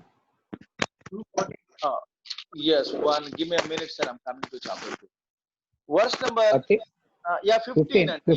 15. అట్టి వారి మనస్సాక్షి కూడా సాక్ష్యం ఇచ్చుచుండగను వారి తలంపులు ఒక దాని మీద ఒకటి తప్పు మోపుచు లేక తప్పు లేనిది లేదని చెప్పుచుండగను చెప్పుచుండగా ధర్మశాస్త్ర సారము తమ హృదయముల యందు రాయబడినట్టు చూపుచున్నారు.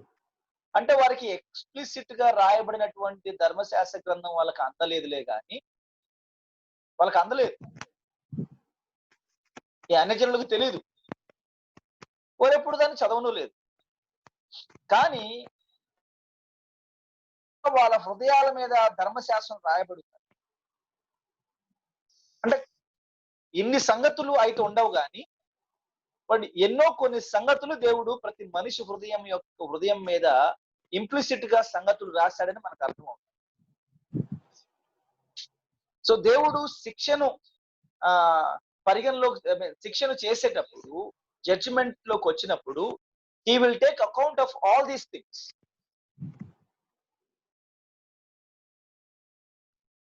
All right, so that is what we're talking about. పరిశుద్ధ గ్రంథం బైబిల్ ద్వారానైనా మనస్సాక్షి ద్వారానైనా దేవుడు తెలియజేసినటువంటి సంగతులకు తగినట్టుగా మానవుడు జీవించలేకపోవటం, లేకపోతే ఆ స్థాయికి ఎదగలేకపోవటం, ఆ స్థాయిని అందుకోలేకపోవటం. ఆ తర్వాత యువర్ యాక్షన్స్, అది క్రియల ద్వారానైనా చేరుకోలేకపోవడం. యాక్షన్స్ అనే పదాన్ని మనం మాట్లాడుతాం. చాలా సందర్భాల్లో మానవుడు తరచుగా ఇంటెన్షనల్ గానైనా అన్ఇంటెన్షనల్ గానైనా, ఉద్దేశపూర్వకంగానైనా యాదృచ్ఛికంగానైనా అనుకోకుండానైనా పాపం చేస్తూనే ఉంటాడు. అంటే యోహాను మొదటి పత్రిక 3వ అధ్యాయం 4వ వచనం ప్రకారము, John's first episode chapter 3 verse number 4 ప్రకారం, పాపం చేయి ప్రతివాడును ఆజ్ఞను అతిక్రమించును, ఆజ్ఞాతిక్రమమే పాపము. అదండి, ఆ పాపము చేయు ప్రతివాడు ఆజ్ఞను అతిక్రమిస్తాడు, ఆజ్ఞ అతిక్రమమే పాపము.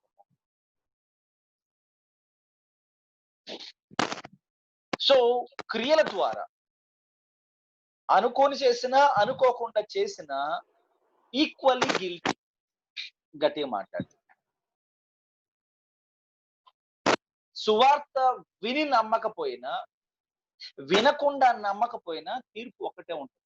ఏంటా తీర్పు? నిత్య నరకం. విని నమ్మినా, విని నమ్మకపోయినా, వినక నమ్మకపోయినా తీర్పు ఒకటే, నరకమే. మరి ఆ నరకంలో ఏమైనా పర్సంటేజెస్ ఉంటాయో నాకు తెలియదు, బైబిల్ ఎందుకంటే ఆ పర్సంటేజ్ల గురించి ఏం చెప్పదు. విని నమ్మని వారికి ఏమో 100% హెల్ అని, వెనక నమ్మని వారికి ఒక 50% పర్సిక్యూషన్ అని, శిక్ష, పనిష్మెంట్ అని బైబిల్ చెప్పదు. Both are doom to hell. విని నమ్మని వాళ్ళు నరకానికి వెళ్తారు, వెనక నమ్మని వాళ్ళు కూడా నరకానికి వెళ్తారు. అలాంటప్పుడు వినడం వినకపోవడం తేడా ఏమి చేయనప్పుడు, తెలిసి చేయటం తెలియక చేయటం పాపం పాపమే. ఎందుకంటే అవ్వ మోసపోయింది అంటాడు, కానీ ఆదాము మోసపోయింది. అవ్వ మోసపోయింది కాబట్టి తను పాపం చేయలేదని మనం అనవచ్చా? దేవుడు అన్నాడా పాపం చేయలేదని? ఆదాం మోసపోయాడు కాబట్టి వాడే, ఆదాం అయితే కావలసుకొని తిన్నాడు కాబట్టి అతడు ఒక్కడే పాపం చేశాడు, అవ్వ అయితే మోసపోయింది, పాపం మాయకురాలు, తనకి ఏమి పాపం తెలియదు పుణ్యం తెలియదు అని ప్రభువారు అన్నాడా? లేదు కదా. ఇద్దరు దోషులుగానే ఎంచబడ్డారు. మోసపోయినటువంటి హవ్వ దోషిగానే ఎంచబడింది. మోసపోకుండా ఉద్దేశపూర్వకంగా తిన్నటువంటి ఆదాము కూడా దోషిగానే ఎంచబడింది.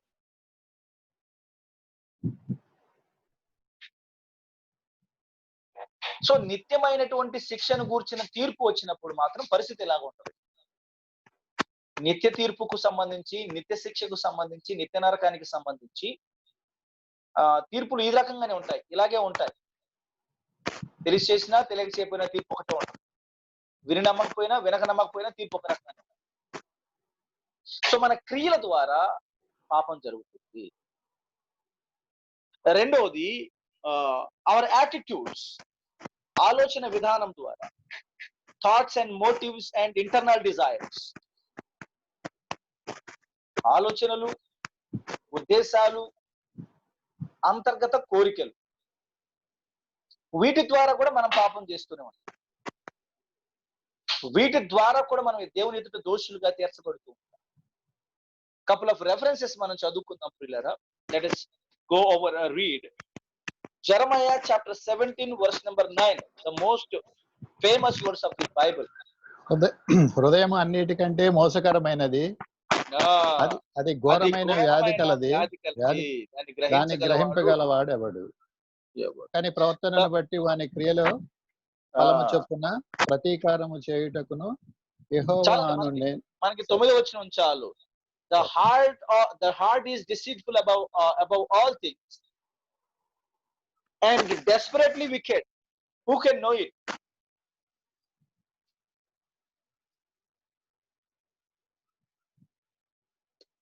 అండ్ ఐజాయాలోకి మనం వచ్చినప్పుడు ఐజాయాలో ఏమంటాడంటే అరకాలు మొదలుకొని నన్నెత్తి వరకు అనే పదాలు వాడుతూ ఉంటాడు. Isaiah chapter 1 top to bottom అనే పదాలు వాడబడతా ఉంటాయి.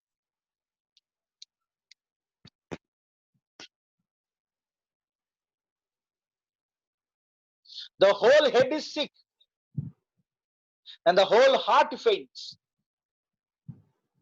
From the sole of the foot even to the head. అరకాలు మొదలుకొని నెత్తి వరకు, నడినెత్తి వరకు, తల వరకు.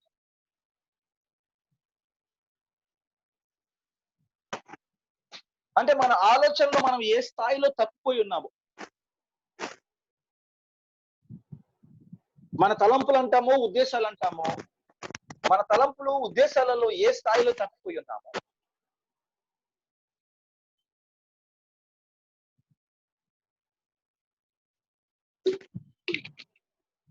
మనం అర్థం చేసుకోవాలి. హెబ్రీ పత్రిక 3వ అధ్యాయం 12వ వచనం.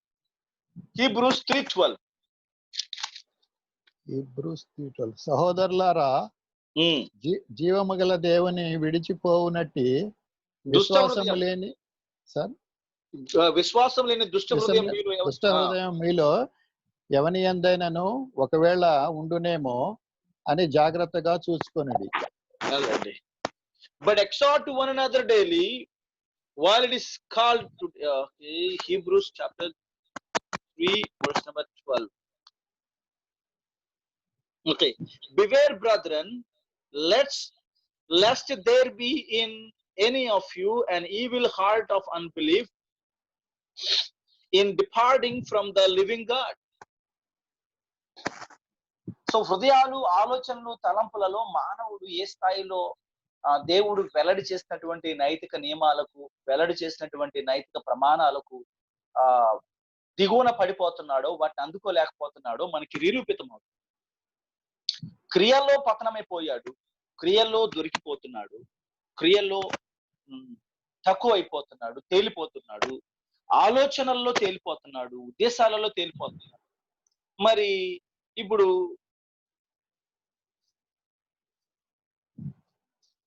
ఉనికిలో, నేచర్ విషయంలో మనం మాట్లాడితే కనుక the state or disposition of soul, అంటే అసలు మన పొజిషన్ ఏంటి అంటే, క్రియల మూలంగా పాపులమయ్యామా, ఆలోచన మూలంగా పాపులమయ్యామా? వాస్తవానికి మాత్రము మనం మంచోళ్ళమే. our being is good, but we became sinners because of our actions, our thoughts అనే వాదన కూడా లేకపోలేదు. చాలా మంది ఈ బోధ కూడా చేస్తున్నారు. మాట్లాడదాం. గతంలో మనం మాట్లాడినట్టు ఆల్రెడీ ఆంథ్రపాలజీలో మనం మాట్లాడాము. మనం ఎలా పాపులం అయ్యామనేది మాట్లాడాం కదండి. క్వశ్చన్స్ లో అది కూడా క్వశ్చన్ ఉన్నట్టుంది. ఎగ్జామ్ పేపర్ లో క్వశ్చన్స్ లో అది కూడా క్వశ్చన్ ఉంటుంది. How did we become sinners? ఏమండి? ఓ ఆంథ్రపాలజీ నేను మీకు చెప్పలేదు కదా. ఓకే ఓకే, వేరే వాళ్ళకి చెప్పాను, వేరే కాలేజీలో చెప్పాను. ఫైన్. పాయింట్ ఏంటంటే మీకు చెప్పాను. సో ఇక్కడ మనం గుర్తుపెట్టుకోవాల్సింది ఏంటంటే, ఫైన్, మనం మాట్లాడదాం, దాని గురించి మాట్లాడదాం. How did we become sinners అనేది ఇంతకుముందు మనం మాట్లాడకపోతే తప్పకుండా మనం మాట్లాడదాం, ఇబ్బంది లేదు. కాకపోతే హౌ ఇస్ అవర్ నేచర్ అంటే, ఈజ్ ఇట్ దట్ మనమైతే మన నేచర్ అయితే మంచిదిలే కానీ మనం చేసే క్రియ మూలంగా, మన ఆలోచనల మూలంగా పాపులమయ్యాం కానీ, లేకపోతే మనం సూపర్, లేకపోతే మనం చాలా మంచోళ్ళం, లేకపోతే మనం నీతిమంతులం, లేకపోతే మనం పరిశుద్ధులం అని అనుకోవచ్చు అంటే, no, our nature, the position, the disposition, the state of our soul. ఎందుకంటే ఈ wicked desires and wicked actions కార్యసాధకం కావడానికి సిన్ నేచర్ లో నుంచే ఈ మోటివేషన్ లభిస్తుంది. మూలాలు మంచివి అవుతే ఫలాలు మంచివి అవుతాయి. మూలాలు మంచివి కానప్పుడు ఫలాలు మంచివి కావు. So if the roots are good, fruits will be good. If the roots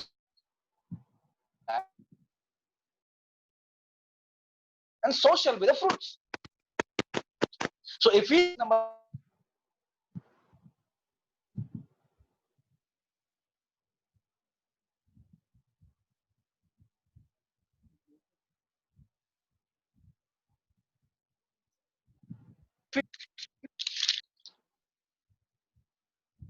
Sir, voice breaking.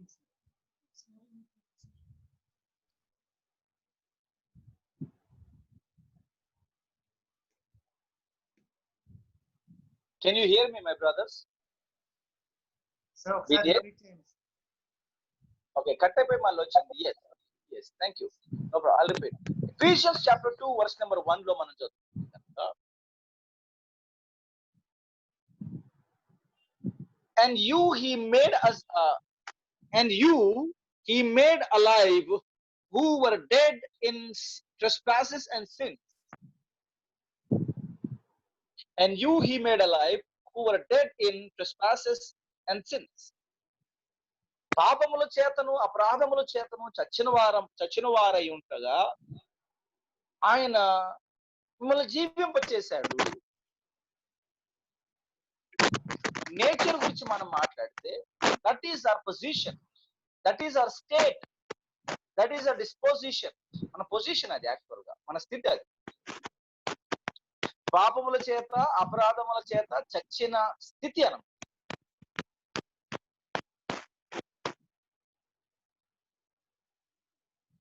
When పరిస్థితి అలాంటిదైనప్పుడు రోమన్స్ చాప్టర్ 3 ప్రకారము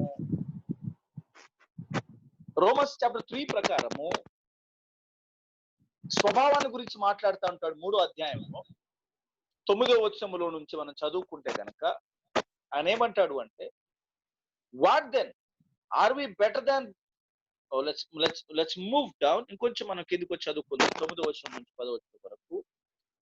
there is none righteous, no, not one. There is none who understands. There is none who seeks after God. They have all turned aside. They have together become unprofitable. There is none who does good, no, not one. Their throat is an open tomb. With their tongues they have practiced deceit.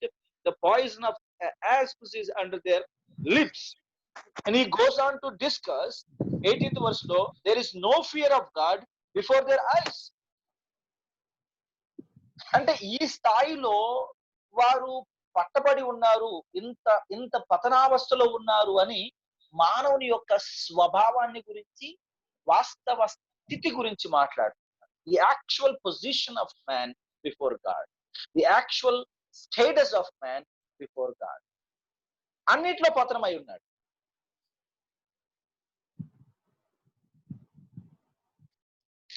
And Romans chapter 7, verse number 6.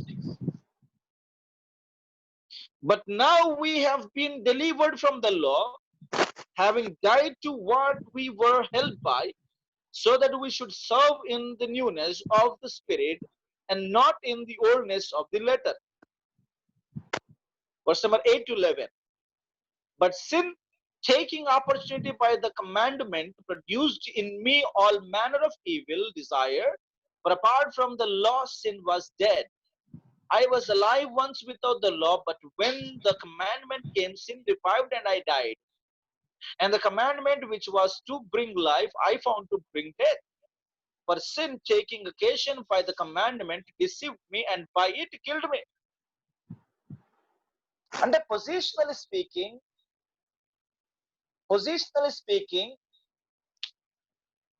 by virtue, by nature, man is separated from God. దేవుని నుంచి దూరస్తుడు గాను, శాపగ్రస్తుడు గాను, అవిధేయుడు గాను, తిరస్కారి గాను, plain గా మాట్లాడితే ఒక పాపిగా, ఒక దోషిగా దేవుని ఎదుట నిలబడు. This is the status of man. And కొత్త నిబంధన అంతా చూస్తే, కొత్త నిబంధన మానవుని యొక్క అంతర్గత స్థితి గురించి, ఇంటర్నల్ స్టేటస్ గురించి మాట్లాడుతుంది. ఎందుకంటే పాపము క్రియల రూపములోకి రావడానికి ముందు ఆలోచన రూపంలో ఉంటుంది. ఆలోచన రూపంలోకి రావడానికి ముందు అది మూలాల్లో నుంచి పుడుతుంది. And new testament talks so much about the roots, so much about the thoughts, and very less about the actions.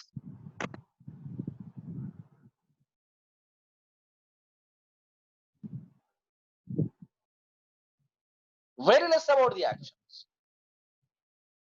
మూల పాపం గురించి స్పష్టంగా మాట్లాడుతుంది బైబిల్. ఆలోచన సంబంధమైన ఇంటర్నల్ పాపాల గురించి బైబిల్ స్పష్టం. క్రియల గురించి కూడా మాట్లాడుతుంది, కానీ ఈ రిలేటివ్లీ ఈ రెండింటి గురించి మాట్లాడినంత కాదనే విషయాన్ని చెప్పాల్సి. Having said it, ఈ మూలాలు మంచివై ఉంటే బాగుంది, కానీ మూలాలు మంచిగా లేవు అని అర్థం.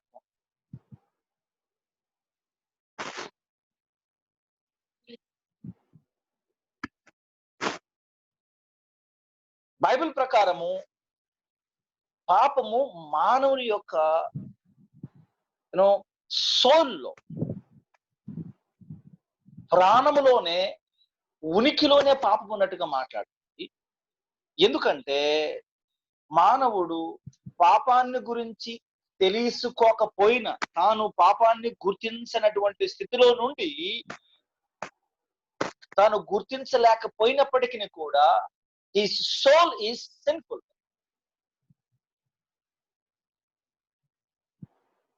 అతను గుర్తించినా గుర్తించకపోయినా his soul is sinful. And అక్కడి నుంచి మానవుని యొక్క పాప భూయిష్టమైనటువంటి ఆ ప్రాణం నుండి, ఆ పాప భూయిష్టమైనటువంటి ఆ సోల్ నుండి, ఆ సిన్ఫుల్ సోల్ నుండి అతనికి సిన్ఫుల్ థాట్స్ వస్తూ ఉంటాయి. ఆ సిన్ఫుల్ థాట్స్ వల్ల సిన్ఫుల్ యాక్షన్స్ జరుగుతూ ఉంటాయి.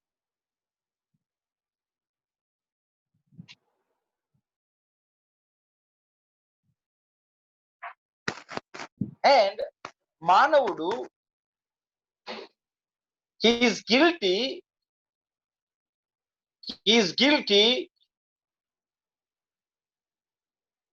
of all because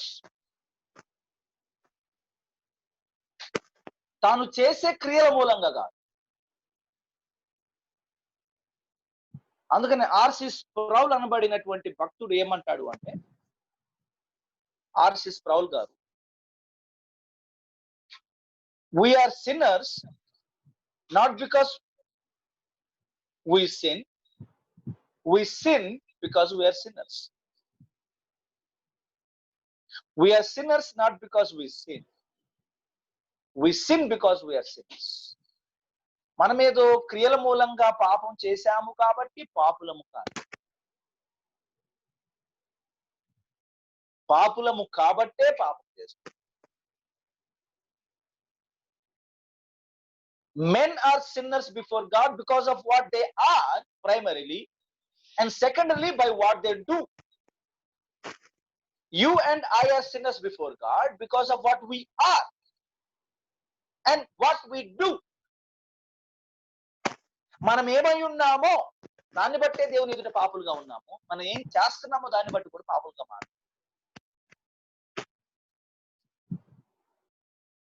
so by nature మనం పాపులం కాబట్టి, ఆ మూలాల్లోని చున్నాం కాబట్టి మనం పాపం చేస్తాం. అంతేకాని క్రియలు చేస్తున్నాము కాబట్టి ఆ క్రియల మూలంగా మనం పాపులం కాదు. రిమెంబర్, ఒక ఆర్గ్యుమెంట్ ఉంది ఏంటంటే, మీకు ఎప్పుడైనా సమయం ఉంటే గనక,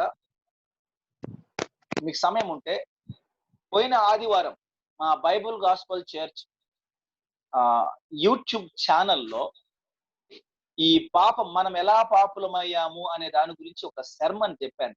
ఆదివారము ఆ సెర్మన్ మాట్లాడాను నేను. ఆదాము వలన మీరు పాపులు కాలేదు అనే శీర్షికలో ఒక గంట సేపు వర్తమానం చెప్పడం జరిగింది, సెర్మన్ చెప్పాను. మీకు టైం ఉంటే తప్పకుండా, రిస్క్ అనుకోకుండా, కష్టం అనుకోకుండా బైబుల్ గాస్పల్ చర్చ్ మొన్న ఆదివారం జూన్ 7th మీరు వెళ్ళి ఒకసారి ట్యూన్ ఇన్ అయ్యి ఆ వర్తమానం వినండి. అలా వర్తమానం విన్నప్పుడు మనం పాపులం ఎలా అయ్యాము అనే విషయం మీద తప్పక మీ అందరికీ స్పష్టత రాగలదని నా దృఢమైనటువంటి నమ్మకం. చాలా మంది ఆ వర్తమానం విన్నటువంటి వారు చాలా మంది అదే అభిప్రాయాన్ని వ్యక్తం చేస్తూ వచ్చారు. So Bible gospel church YouTube channel, దాంట్లోకి వెళ్ళి చూడండి.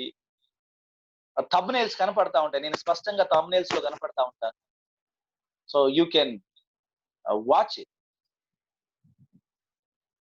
దాంతోడు వేరే మెసేజెస్ కూడా ఉన్నాయి, మీకు అవసరం అనుకునే తప్పకుండా you can tune in all the time and be blessed. ఎందుకంటే నాలెడ్జ్ ఓరియంటెడ్, ఇప్పుడు టాపిక్ సబ్జెక్ట్ ఓరియంటెడ్, మరీ ఓకదంపుడు ఉపన్యాసాలు కాకుండా ఒక టాపిక్ ఎంచుకొని సబ్జెక్ట్ మీద మనం మాట్లాడుతూ ఉంటాం కాబట్టి ఆ సబ్జెక్ట్ యొక్క అన్ని విషయాలు అక్కడ ప్రస్తావించబడతాయి. కాబట్టి తప్పకుండా మీకు అది ఇన్ఫర్మేటివ్ గా ఉంటుంది, అలాగే ఎక్విపింగ్ గా కూడా ఉంటుంది. మీ యొక్క ఆధ్యాత్మిక జీవితాలకు బలాన్ని కలిగించేదిగా, విశ్వాసాన్ని బలపరిచేదిగా ఉంటుంది. At the same time knowledge subject మీద మీకు అవగాహన కూడా దక్కే అవకాశం. సో కొందరి యొక్క అభిప్రాయం ఏంటంటే, ఆదాము పాపం చేశాడు, ఆదాము పాపం వల్ల మనం అందరం పాపులుగా మారి. ఇంకొందరు ఏమంటారు అంటే, లేదు, మనం పుడుతూ మంచిగానే పుట్టాము, కానీ పుట్టి మనం పెరిగి పెద్దవుతా చేసేటటువంటి పాపాలు, క్రియల వల్ల, మన ఆలోచనల వల్ల మనం పాపులుగా మారుతున్నాము. వాస్తవానికి అయితే మనం మంచిగానే పుడుతున్నాము, నీతిమంతులుగానే పుడుతున్నాము, ఆ తర్వాత పాపం చేస్తున్నాము, పాపం చేస్తున్నాం కాబట్టి మనం పాపులమయ్యాము అంటున్నారు. ఈ రెండిట్లో ఏ వాదన కరెక్ట్ అని మీరు అనుకుంటున్నారండి?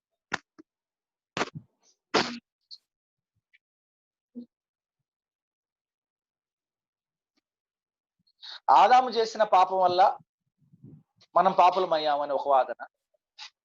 రెండవది, లేదు మనం మంచిగానే పుట్టామండి, పెరిగి పెద్దవుతా చేసే పాపాల వల్ల, క్రియల వల్ల మనం పాపులమయ్యామనేది ఇంకో వాదన. చెప్పండి. ఫస్ట్ది కరెక్టా సార్? ఫస్ట్ది కరెక్టా సార్? నేను రెండో తరగతి మీరు ఏదైనా చెప్పండి సార్, నాకు ఇబ్బంది లేదు, ఏదైనా చెప్పండి. ఆదాము ద్వారానే సార్. ఫస్ట్ది కరెక్ట్ సార్. ఒకటోసారి first correct, Jeevan correct, first అంటారు. అండ్ కిరణ్ గారు రెండోది. ఇందాక రెండు అన్నారు, ఇప్పుడు మళ్ళీ ఒకటి చూపెడుతున్నారు.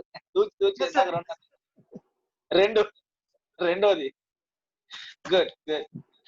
రెండోది ఇంకెవరున్నారు అంటే, ఇంకెవరైనా ఉన్నారా? First one sir. జీవన్ కాదు, మీ పేరేం పేరు? Sanjeev Rao. Yes sir, first one sir. Adam చేసిన పాపంతో మనం పాపమయ్యాము. చాలా క్లారిటీ ఉంది సంజీవ్ కి, లాభం లేదు ఇంకా. నెక్స్ట్ ఇంకా ఆదాం చేసిన పాపం వల్ల అది కంటిన్యూ అవుతుంది, జన్మతః పాపం అవుతుంది. బుజ్జిబాబు గారు అసలు ఏం లేదు, ఇంకా ఆగట్లేదు కదా. మనము పాపము తర్వాతన మనం మామూలుగా మారుతాం సార్. అది ఫస్ట్ పాపులుగా వచ్చి ఇదైనాక తర్వాత మళ్ళీ మంచిగా మారుతాము, అంటే పెరిగి పెద్ద అయ్యే కొద్ది. ఇది ఇది ఆపోజిట్ లో ఉందిగా. అలాగే సార్, ఫస్ట్ పాపులుగానే పుట్టామన్నది. అదే అదే అదే అవ్వల ద్వారా మనం పెరిగి పెద్ద అవుతా మంచి వాళ్ళం అవుతాం. వాడేమో పెరిగి పెద్ద అవుతా చెడిపోతాం అంటున్నాడు, మీరేమో పెరిగి పెద్ద అవుతా మంచి వాళ్ళం అవుతాం అంటున్నారు. అంతేనా సార్? Fine, wonderful. పాపంలో పుట్టాం మనం. ఏమండి? మనం పాపిగా పుట్టలేదు సార్, పాపంలో పుట్టాం. పాపిగా పుట్టాము కానీ పాపిగా పుట్టలేదు, పాపంలో పుట్టాము. గ్రేట్. ఓకే. యా, మాట్లాడితే ఆలోచనలు వస్తా ఉంటాయి, మాట్లాడకపోతే ఆలోచనలు రావు. థియాలజీ మరి ఆదివారం మెసేజ్ లాగా ఉండకూడదు, అంటే ఐ స్పీక్ యూ లిసన్ లాగా ఉండకూడదు. ఐ స్పీక్ యూ లిసన్ లాగా ఉంటే ఏమవుతుందంటే సందేహాలు మొత్తం మనసులో ఉండిపోతా ఉంటాయి. చర్చ జరుగుతున్నాయి, చర్చ ఇది యాక్చువల్ గా ఇది డిస్కషన్ కావాలి, ఇంటరాక్షన్ అంటారు. చర్చ ఉండాలా, థియాలజీ అన్నప్పుడు చర్చ జరగాల. ఐ స్పీక్ యూ లిసన్ లాగా నేను మాట్లాడితే మీరు వింటాం కాదు. సో అభిప్రాయాల యొక్క వ్యక్తీకరణ ఉండాలా. సార్ నేను ఇంటి సెకండ్ మీద ఉన్నానంటే ఆదాం పాపం చేశాడు, సరే ఆనోకు పాపం దేవుని యొక్క నడుచుకుని మరి అతను పాపం చేసిన వాడు కాదు కదా సార్. హానోకు దేవుని, అలాగే నోవాహు కూడా నీతిమంతుడు, భూమిలో నీతిమంతుడుగా ఉన్నాడు. Okay okay, wonderful. సార్ మనిషి అనేది జన్మ పాపి, మనుషులము జన్మ పాపి. సంజీవ్ సార్. సంజీవ్, ఓకే చెప్పు. సార్ మనం మనుషులము జన్మ పుట్టడము పాపంలో పుట్టాం కాబట్టి మనుషులు ప్రతి ఒక్కరు జన్మ పాపిగా వచ్చారు సార్. Okay okay. ఆదాము చేసిన పాపానికి మానవులకు సంక్రమించింది. అసలు మనకు సంబంధమే లేదు జీవన్ గారు. భూమి శపించబడింది కానీ మనుషులు శపించబడలేదు sir. One more thing sir, హేబేల్ కూడా మంచిగానే. Wonderful sir. ఆ భూమి నుంచి వచ్చామండి మనం. కనపడుతుందండి sir? One more thing sir,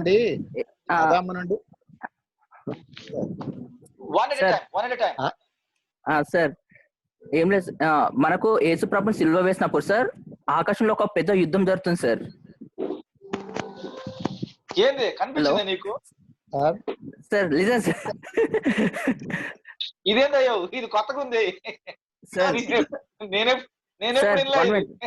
no sir, ఏంటంటే అక్కడ ఆకాశంలో ఒక యుద్ధం జరుగుతుంది సార్. యుద్ధం జరిగినప్పుడు పాపం అనేది పడి కింద మొత్తము పాము ఏదైతే చనిపోతుందో అక్కడ రెండు పాములు ఉంటాయి సార్. ఒకటి మంచి పాము, ఒక చెడు పాము. చెడు పాము చనిపోయి భూమి మీద పడి భూమి మీద మొత్తము పాపం వస్తుంది సార్. ఆదాము నుండి మానవునికి పాప స్వభావం. అది కాదు, ఈ సుటీరియాలజీ అయిపోలేక నన్ను మీరు మెంటల్ హాస్పిటల్ జాయిన్ చేసేట్టే ఉన్నారు. పట్టండి ఎర్రగడ్డ హాస్పిటల్. సార్ ఇది కరెక్టా సార్? ఆదాము నుండి మానవునికి పాప స్వభావం బదిలీ అయింది అంటే మిమ్మల్ని ఒపీనియన్స్ అడగడం నా తప్పైన కరెక్ట్. ఇక్కడ ఏంటంటే ఆయన యొక్క పాపము మన మహిమ, తన దేవుని యొక్క మహిమను కోల్పోయాం. ఎవరైనా మనం పాపాత్మలే. దయచేసి మీరు పేరు చెప్పండి సార్, ఇంతమంది మాట్లాడుతున్నారు కనబడట్లేదు నాకు. బుజ్జిబాబు గారు మాట్లాడండి. బుజ్జిబాబు సార్, ఆదాము చేసిన పాపం వల్ల మనం దేవుని యొక్క మహిమను కోల్పోయి మనం పాపాత్మలు అయ్యాము. ఓకే సార్, నేను జీవన్ ఆదాము నుండి మానవునికి పాప స్వభావము బదిలీ అయింది. Okay, sin nature transferred from Adam. Okay, అంటే బుజ్జిబాబు గారు కూడా దాదాపు అదే పాయింట్ చెప్పదలుచుకున్నారని నాకు అర్థమైనట్టు అనిపించింది. అవును సార్, అవును సార్.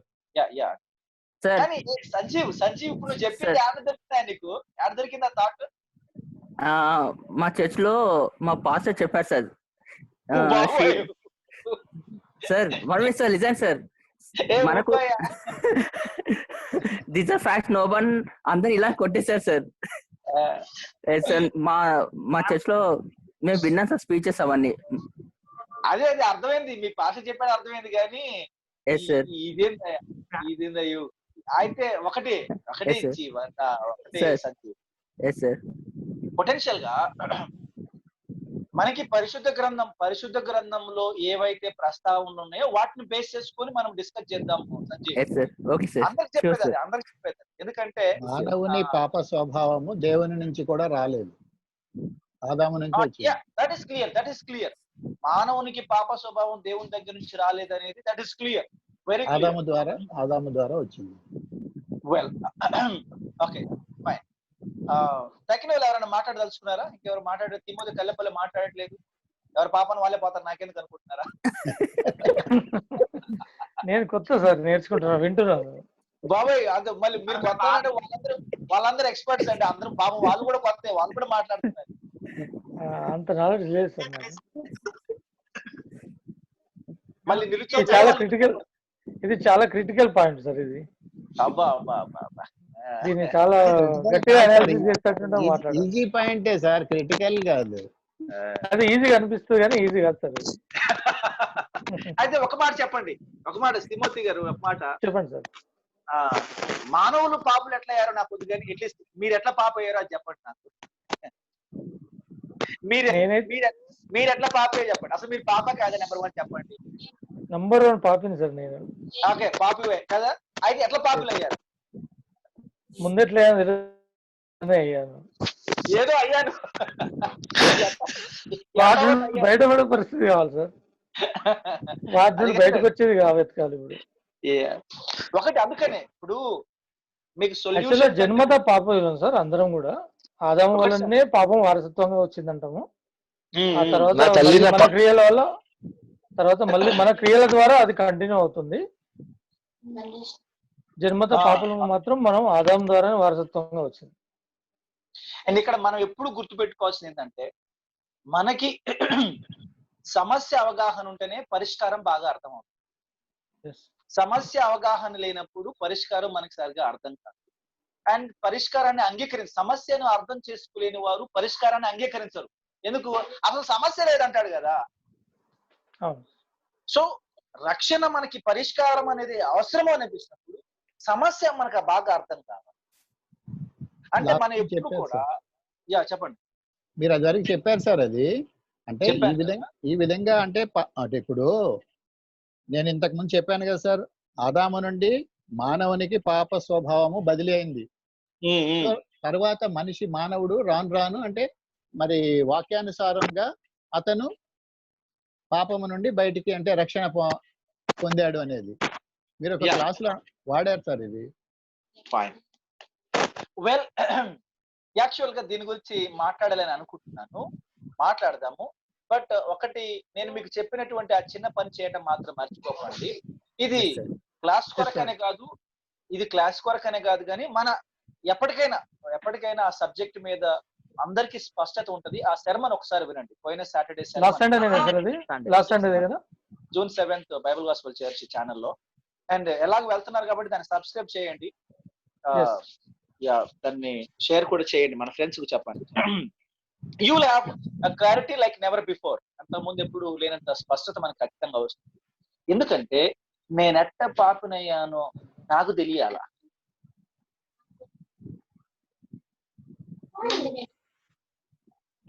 ఆదాము వల్ల నేను పాపినైతే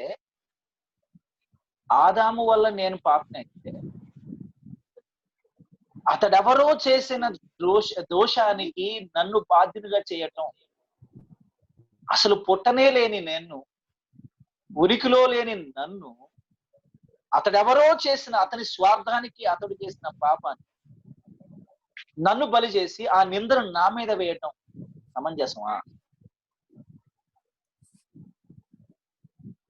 దేవుని యొక్క ప్రణాళికలో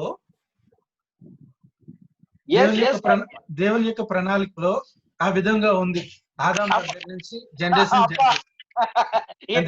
ఇలాంటి పప్పులు ఉడకో మన దగ్గర. అట్లేమొద్దంటే అంతేంటి ఈ పాయింట్ ని బట్టి నేను పాపిగా మారాలని నిర్ణయించింది ఆయనే కదండి. ఇది ఒక ప్రమాదకరమైన బోధ అవుతుంది మళ్ళీ చూడండి. అంటే అమాయకుడినైన నన్ను పాపిగా మారేటట్టు చేసింది ఆయనే, నన్ను పాపిగా మారాలని నిర్ణయించింది ఆయనే, ఆయన నిర్ణయం ప్రకారం నేను పాపిగా మారి. ఇదేమవుతుందంటే మనం ఏం చేస్తున్నామంటే యూనో కొన్నిసార్లు ఏం జరుగుద్ది మనం మాట్లాడినప్పుడు అంటే మనకు తెలియకుండానే ఇంకో కొత్త సమస్యకు మనం తావిచ్చిన వాళ్ళం అవుతాం, కొత్త ప్రశ్నకు మనం ఊపిరి పోసిన వాళ్ళం, కొత్త వాదనకు మనము ఆజ్యం పోసిన వాళ్ళం. అదేమవుతుంది? ఫ్యాటలిజం అవుతుంది. ఫ్యాటలిజం ఏంది? జాతకం, నా జాతకం అట్టుంది సార్, నా కర్మ అట్టుంది, మా గ్రహచారం అట్టుంది అంటారు కదా, దేవుడు రాసిన రాత అట్టుంది అంటారు కదా, గుర్తు కదా మీకు?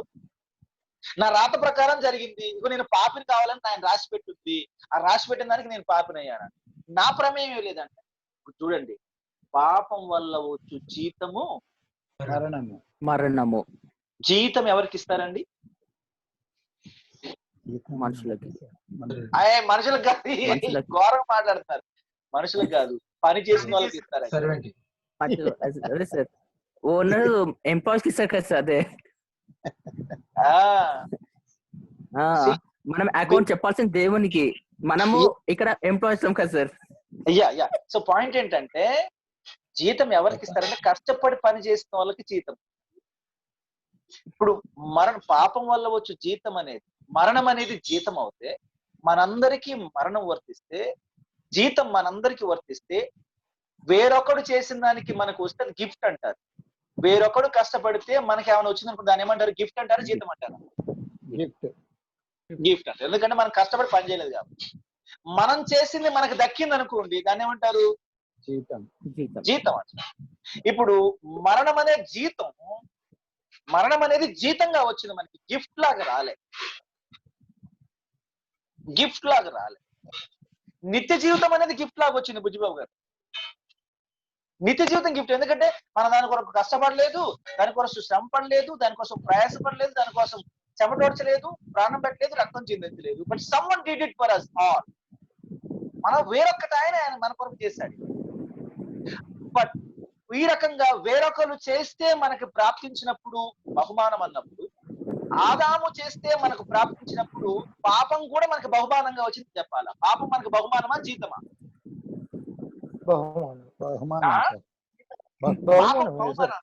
పాపం బహుమానంగా వచ్చింది. చేయకుండా వచ్చింది కదా సార్, చేస్తే వచ్చింది జీతం, చేయకుండా వచ్చింది బహుమానం అవుతే, మరి మీకు మరణం అనే జీతం ఎందుకు ఇస్తున్నాడు? మీరు పాపం అనే క్రియ చేయలేనప్పుడు మరణం అనే జీతం ఎందుకు? వేజెస్ అంటే పేమెంట్ ఏంటి? మీరు కష్టపడితేనే పేమెంట్ ఇవ్వాలి. అంటే దేవుడు అన్యాయంగా మీరు కష్టపడని దానికి కూడా మీకు జీతం ఇస్తున్నాడని అర్థమా?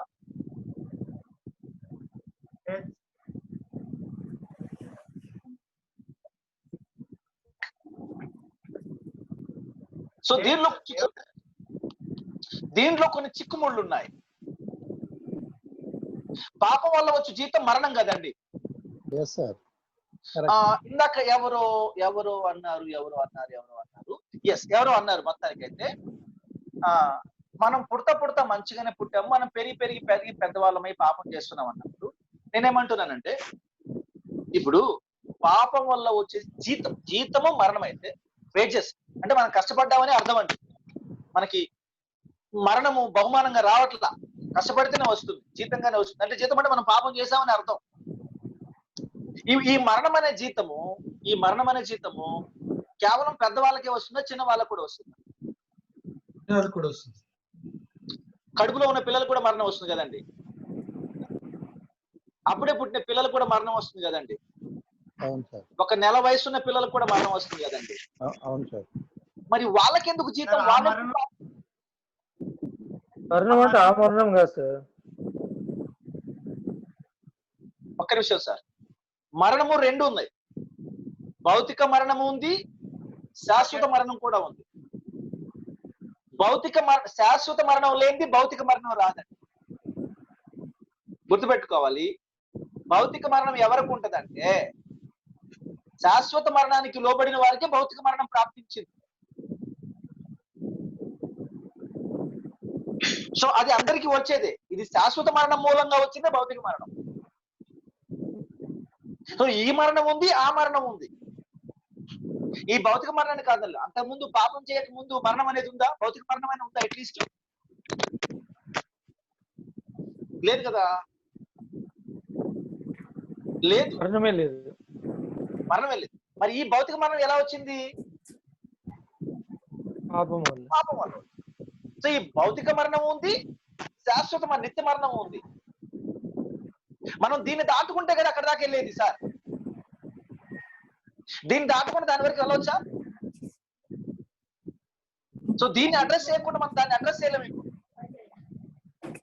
సో మరి పసిపిల్లలు కూడా ఆ రకంగా ఎందుకు చచ్చిపోతున్నారు? భౌతిక మరణం ఎందుకు పొందుకుంటున్నారు? వాళ్ళు ఎప్పుడు పాపం చేశారు కాబట్టి వాళ్ళకి జీతంగా మరణం ప్రాప్తించింది. సో కొన్ని చిక్కుముళ్ళు ఉన్నాయి ఇక్కడ. ఆ చిక్కుముళ్ళని మనం సమర్థవంతంగా ఇప్పితే తప్పకుండా ఈ సబ్జెక్ట్ మనకు బాగా అర్థం. సో వినండి, ఆ వర్తమానం తప్పకుండా మీకు అర్థమవుతుంది. ఆ తర్వాత లెట్స్ గో డౌన్, కొంచెం మనం ముందుకు వెళ్ళిపోదాము. Right. So the essential nature of sin, పాపం యొక్క మూల లేకపోతే ప్రాథమిక స్వభావాన్ని గురించి మనం మాట్లాడుతాం. ద బేసిక్ లేకపోతే the fundamental basic nature of sin, పాపం యొక్క ప్రాథమిక స్టాండర్డ్ నేచర్ ఏంటి, స్వభావం ఎలా ఉంటుంది అంటే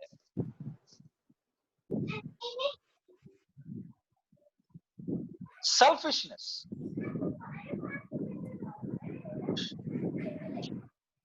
Selfishness of all forms of sin. అన్ని పాపాలు వాటి యొక్క మూలాలు దేంట్లో ఉన్నాయి అంటే సెల్ఫిష్నెస్ లో ఉన్నాయి. Selfishness is the underlying factors of all the sin. సమస్తమైనటువంటి పాపాల వెనుక మూల కారణంగా ఎవరున్నారంటే సెల్ఫిష్నెస్. ఈ సెల్ఫిష్నెస్ తెలుగులో ఏమంటారు? స్వార్థం అనొచ్చా? అంతే, స్వార్థం.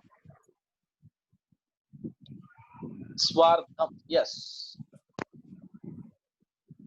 అన్నిటికీ ఇది మూల కారణంగా ఉంది. This is the motivation behind every sin. మరి స్వార్థం అనేది ఎందుకు పాపం? Why is it a sin?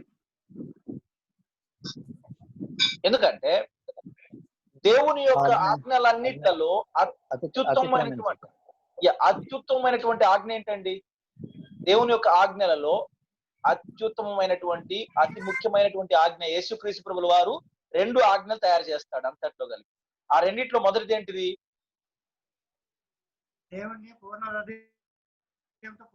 నీ దేవుణ్ణి ప్రేమించాలి. సింపుల్. యా, మీ దేవుణ్ణి ప్రేమించాలి, నిన్ను వల్ల నీ పొరుగు వారిని ప్రేమించాలి. ఈ రెండేనండి. ధర్మశాస్త్రం అంతటిని ఆయన మొత్తానికి తీసి 2 ఫైనల్ కమాండ్మెంట్స్ లోకి ఆయన కన్వర్ట్ చేసినప్పుడు you must love your God and you must your neighbours.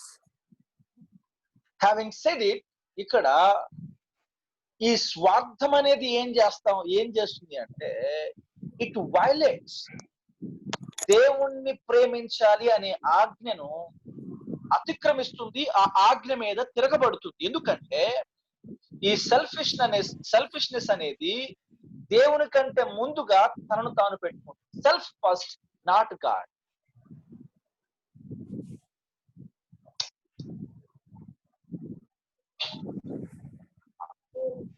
దేవుడు లూసిఫర్ అనబడినటువంటి కేరూబుల గుంపుకు చెందినటువంటి కేరూబుల గుంపునకు చెందినటువంటి దూతను హెచ్చించి అభిషేకించి వారిని గొప్ప చేసినప్పుడు తగిన దేవదూతలందరి వలె తాను దేవుణ్ణి ముందు పెట్టవలసిన వాడుగా ఉన్నాడు. కానీ అలా దేవుణ్ణి ముందు పెట్టకుండా తను తాను ముందు పెట్టుకునే ప్రయత్నం చేశాడు. ఈ సెల్ఫిష్నెస్ లో self comes first, not God. Self takes the position of God. దేవునికి చెందవలసిన స్థానంలో తనను తాను పెట్టుకోవడం జరుగుతుంది.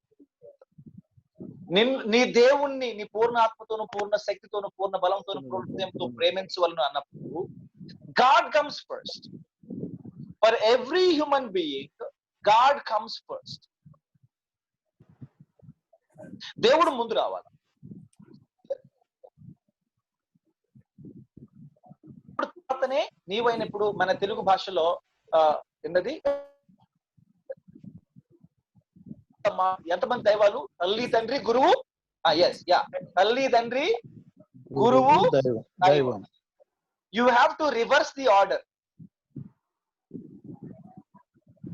According to the Bible you will have to reverse the order. ఎక్కడ మొదలు పెట్టాలి?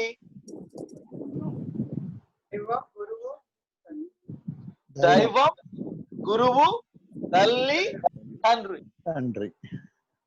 లేదు మేము గురువుని ఆఖరిలో పెడతామంటే ఫైన్, అది కానివ్వండి, దాని వరకు ఏమైనా కన్సెషన్ ఇవ్వగలనేమో, కానీ దేవుని స్థానాన్ని రెండవ దేవుని పేరుని రెండవ స్థానానికో మూడవ స్థానానికో ఆఖరి దానికో బదిలీ చేస్తానంటే కుదరదు. His position is always the first. నేను కాదు సెల్ఫిష్, దేవుడు. yes, it's all God first. కొత్త మనుషులు మనం చాలా సెంటిమెంటల్ గా ఆలోచిస్తాం కాబట్టి always we say I. Always we say I plus కొంచెం సెంటిమెంటల్ గా ఆలోచించేవారు, సెల్ఫిష్ గా ఆలోచించేవారు ఐ అంటారు, సెంటిమెంటల్ గా ఆలోచించేవారు అమ్మా నాన్న అంటారు.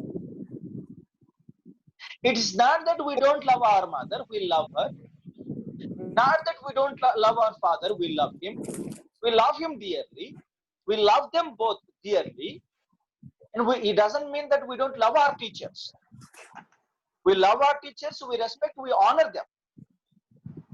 Doesn't mean that వాళ్ళు ముందు రావాల్సిన రూల్ లేదు. బికాస్ వాళ్ళందరూ దేవుడు భూమి మీదకి మనల్ని పంపించిన తరువాత మనకి మెంటర్స్ గా ఉన్నటువంటి వాళ్ళే. బట్ మనల్ని ఈ భూమి మీదకి పంపించింది దేవుడు.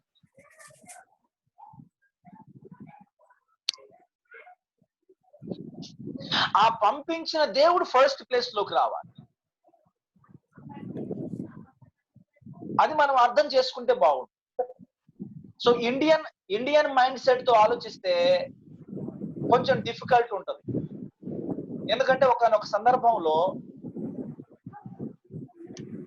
ఒక సెమినార్, చిన్న సెమినార్ ఒకటి జరిగింది, ఒక 10-15 మందితో సెమినార్ ఒకటి జరుగుతుంది. ఆ సెమినార్ లో మారు మనస్సు లేనటువంటి, స్పష్టంగా లేనటువంటి, అప్పుడప్పుడే క్రైస్తవ్యం గురించి వింటున్నటువంటి ఒక వ్యక్తి, హైందవ సాంప్రదాయాల నుంచి, హైందవ కుటుంబంలో నుంచి ఆసక్తి చూపిస్తున్నటువంటి ఒక వ్యక్తి ఆ సెమినార్కి వచ్చాడు. ఆ సెమినార్ లో బాగానే మధ్యాహ్నం వరకు బాగానే ఉన్నాడు. ఎప్పుడో ఈ చర్చ ప్రారంభమైంది. అది వివాహం విషయంలో ఏదో టాపిక్ అంశం చర్చించబడుతున్నప్పుడు ఈ తల్లి, తండ్రి, గురువు, దైవం అనే ఆ స్లోగన్ ముందుకు వచ్చింది. దానప్పుడు మాట్లాడుతూ, it is always God first. It's not your mother, it's not your father. ఇక్కడ తల్లి, తండ్రి ఇంపార్టెంట్ కాదు, దేవుడు ఇంపార్టెంట్. దేవుని తరువాతనే తల్లి, తండ్రి, ఇంకెవరైనా అనే విషయం మీద చర్చించబడుతున్నప్పుడు పాపం మా సహోదరుడు చాలా అఫెండ్ అయ్యాడు. ఎందుకంటే మొదటి ప్లేస్ దేవుడికి ఎట్లిస్తాము, మనకు కనిపించే దేవత అమ్మ కదా, కనిపించే దేవుడు నాన్న కదా అని మొదలెట్టేశాడు. అంటే అప్పుడు ఇండియన్ మైండ్ సెట్ తోటి మనము ఆలోచిస్తే కనుక ఇలాగే వెళ్ళిపోతుంది. కానీ కాస్త ఎమోషనల్స్ ని, సెంటిమెంట్స్ ని పక్కన పెట్టి రియలిస్టిక్ గా మనం ఆలోచించడం మొదలు పెడితే గాడ్ బికమ్స్ ద ఫస్ట్.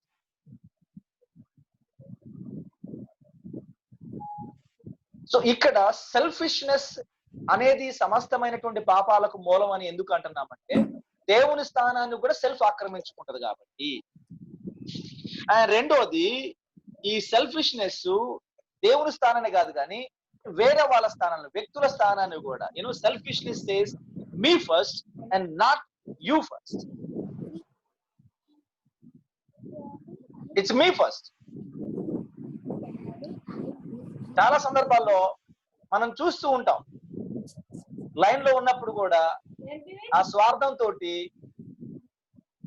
కొందరు దొప్పుకుంటూ నెట్టుకుంటూ దూరుకుంటూ ముందుకు వచ్చే ప్రయత్నం చేస్తూ ఉంటారు. It is me first.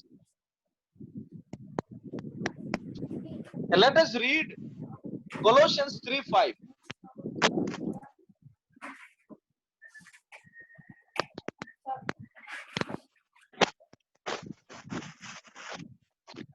Therefore, put to death your members which are on the earth: fornication, uncleanness, passion, evil desire, and covetousness, which is idolatry. దేవుని స్థానాన్ని మనం ఆక్రమించుకోవాలని చూడటము విగ్రహారాధన కిందకి వస్తుంది. ఎందుకంటే you value your self more than God. దేవుని స్థానాన్ని ఆక్రమించి దేవునికి దక్కవలసినటువంటి గౌరవాన్ని, దేవునికి దక్కవలసిన స్థానాన్ని మనం తీసుకునే ప్రయత్నం చేయటం అది విగ్రహారాధన కిందకి వస్తుంది, వ్యభిచారం కిందకి వస్తుంది. ఎందుకంటే మన కుటుంబాల్లో మన పొజిషన్ ఉంది. కుటుంబాల్లో మన పొజిషన్ కి ఏమైనా ప్రమాదం ఏర్పడితే మనం ఎంత వైలెంట్ గా రియాక్ట్ అవుతామో ఆలోచించాలి. ఒక భర్తగానైనా, ఒక భార్యగానైనా, ఒక తల్లిగానైనా, తండ్రిగానైనా మన పొజిషన్స్ కి ప్రమాదం ఏర్పడినప్పుడు how violently we respond, we react, and we are justified. అంత అగ్రెసివ్ గా, అంత యాంగ్రీగా మనం రెస్పాండ్ అయినా కానీ మన రెస్పాన్స్ లో వీఆర్ జస్టిఫైడ్, బికాస్ మన స్థానము ప్రశ్నించబడినప్పుడు, మన స్థానము ప్రమాదంలో పడినప్పుడు మనం అంత వైలెంట్ గా, అగ్రెసివ్ గా రియాక్ట్ అవటం కూడా తప్పేం కాదు. And then the same case with God. దేవునికి మాత్రమే చెందవలసినటువంటి ఆ స్థానాన్ని స్వార్థంతో యూనో ఆక్రమించుకునే ప్రయత్నం జరిగింది మొదటి నుంచి కూడా. ఇది అపవాది మూలంగా జరిగిన, ఆ తర్వాత మానవుని మూలంగా జరిగిన ఈ సెల్ఫిష్నెస్ ఏమంటుందంటే మీ ఫస్ట్, నాట్ యూ. సెల్ఫిష్నెస్ ఏమంటదంటే it is my will first, not your will, let my will be done. యేసుక్రీస్తు ప్రభువుల వారు, తండ్రి నీ చిత్తము సిద్ధించును గాక, లేకపోతే యూనో ఈ గిన్నెను నా ఎదురు నుండి తొలగించుము, ఆయనను సరే నా చిత్తం కాదు నీ చిత్త ప్రకారమే జరగనిమ్మన్నట్టుగా యేసుక్రీస్తు వారు మాట్లాడతారు. మనం అర్థం చేసుకుంటే కనుక this selfishness puts my will be done, not your will. మనం అనుకున్నది నెరవేర్చుకునే ప్రయత్నం చేయడం. ఇప్పుడు ఆదాము హవ్వలకి తలంపు వచ్చింది, దేవతలమైపోవాలా, దేవుళ్ళమైపోవాలా, దేవునికి సమానులమైపోవాలన్న థాట్ వచ్చింది వాళ్ళకి. అండ్ ఆ స్వార్థంతో వాళ్ళు ఏం చేశారు అంటే, ఇందులో దేవుని చిత్తం ఏముందో, దేవుని ఉద్దేశాలు ఏమున్నాయో, ఆ దేవుని యొక్క తలంపులు ఏమున్నాయో వాటికి విలువనిచ్చే ప్రయత్నం చేయలేదు, కానీ తమ ఆలోచనలకి విలువనిచ్చుకునే ప్రయత్నం. And they rebelled against the clearly revealed word of God. దేవుడు స్పష్టంగా తెలియజేసినటువంటి ఆ దేవుని వాక్యం మీద వారు తిరుగుబాటు. వాళ్ళకి తెలియక కాదు, వాళ్ళకి చెప్పక కాదు, వాళ్ళు వినక కాదు, వాళ్ళకి గుర్తులేక కాదు. బట్ మా చిత్తం జరగాల, ఇందులో దేవుని చిత్తం కాదు, దేవుడు ఏం చెప్తే చేయడం కాదు, మేము ఏమేదనుకుంటే అది చేయగలగా, మాకు ఏది అనిపిస్తే అది చేయగలగా. This is called selfishness. And మనకు బుక్ లో ఒక డయాగ్రామ్ ఇచ్చారు. సమస్తమైనటువంటి పాపాలకి మూలంగా, లేకపోతే కేంద్ర బిందువుగా ఈ స్వార్థం అనేది ఎలా ఉన్నదో ఈ సెల్ఫిష్నెస్ ఒక డయాగ్రామ్ ఇచ్చే ప్రయత్నం చేశాడు. మీ దగ్గర బుక్స్ ఉంటే తప్పకుండా ఈ డయాగ్రామ్ ని ఒకసారి చూడండి, అది మీకు అర్థం అవుతుంది. అర్థం కాకపోతే వచ్చే వారం తప్పకుండా మనం ఆ డయాగ్రామ్ గురించి, ఆ తర్వాత ఈ పాపం గురించి మన యొక్క చర్చను కొనసాగిద్దాము. ఇది పాపాన్ని గురించి మనకి బాగా అర్థం అవుతే దెన్ తప్పకుండా రక్షణ గురించి మనకి బాగా అర్థం, ఎందుకంటే మూలాలు మనకి బాగా అర్థం కావాలి. రూఫ్ ఆ తర్వాత మనకి ఈజీగా అర్థం. పీటర్ పాల్, ఎందుకు లేట్ వచ్చావా ఇవాళ? పీటర్ పాల్ ముందు నుంచే ఉన్నావా? లేదు సార్, లేట్ వచ్చినావా? ఏంగా రికార్డింగ్స్ ఉంటాయి సార్ దగ్గర నుంచి తీసుకుని. గుడ్. అది పంపించండి సార్ రికార్డింగ్స్. ఏమండి అదే సార్ రికార్డింగ్స్ పంపితే అది బాగానే ఉంటుంది సార్. మళ్ళీ సార్ అడగండి, మన బిల్లి సార్ ఉన్నాడు కదా, బిల్లి సార్ని అడగండి, పంపిస్తాడు ఆయన. సార్ పంపిస్తున్నట్టున్నారు, నాకు తెలిసి వేరే క్లాసులు కూడా పంపిస్తున్నట్టున్నారు. మన తరఫు నుంచి కూడా ఒక రిక్వెస్ట్ ఉంటే బాగుంటుంది, చాలా ఫార్మల్ గా ఉంటుంది. Good. Shall we close and pray? I mean, pray and close rather.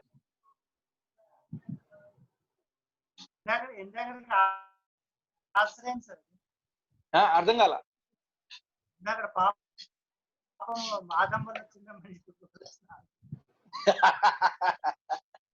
మాట్లాడదాం, సస్పెన్స్ పెట్టింది అందుకే.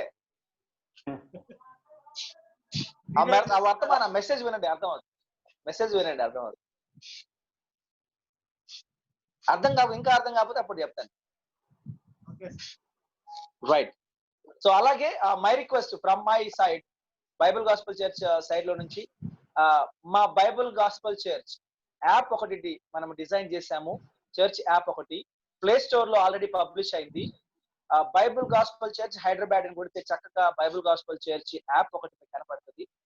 అది మాక్సిమం 2 MB అంతే, స్టోరేజ్ స్పేస్ కూడా ఎక్కువ తీసుకోదు.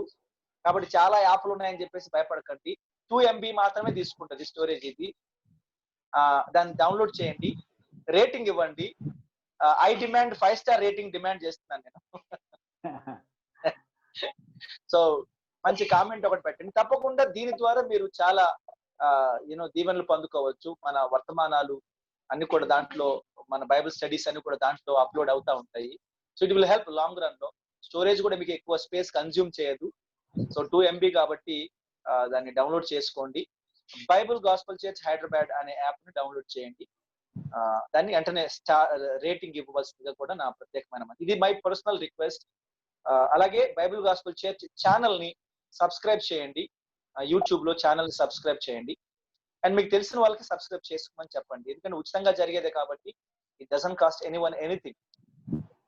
సో సబ్స్క్రిప్షన్స్ అన్ని కూడా ఫ్రీలే కాబట్టి సో అప్పుడు మనకి నోటిఫికేషన్స్ వస్తూ ఉంటాయి. మన వర్తమానాలు, బైబిల్ స్టడీలు అన్ని కూడా దాంట్లో అప్లోడ్ చేస్తూ ఉంటాం. సో ఎవరికైనా దీవెనకరంగా మారితే అదే సంతోషం, ఇందులో మనం ఆశించేది ఏం లేదు. So please do that, and this is my personal request.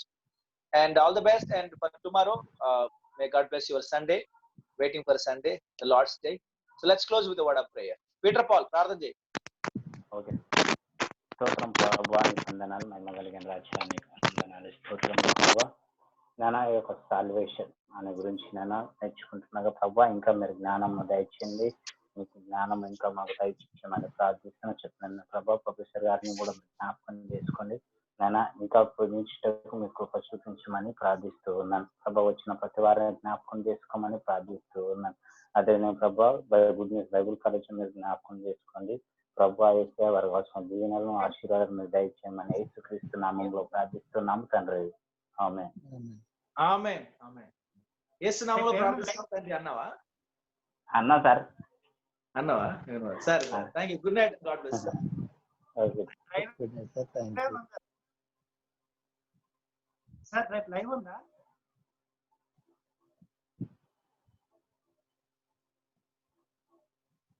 Sir? Jeevan గారు సార్.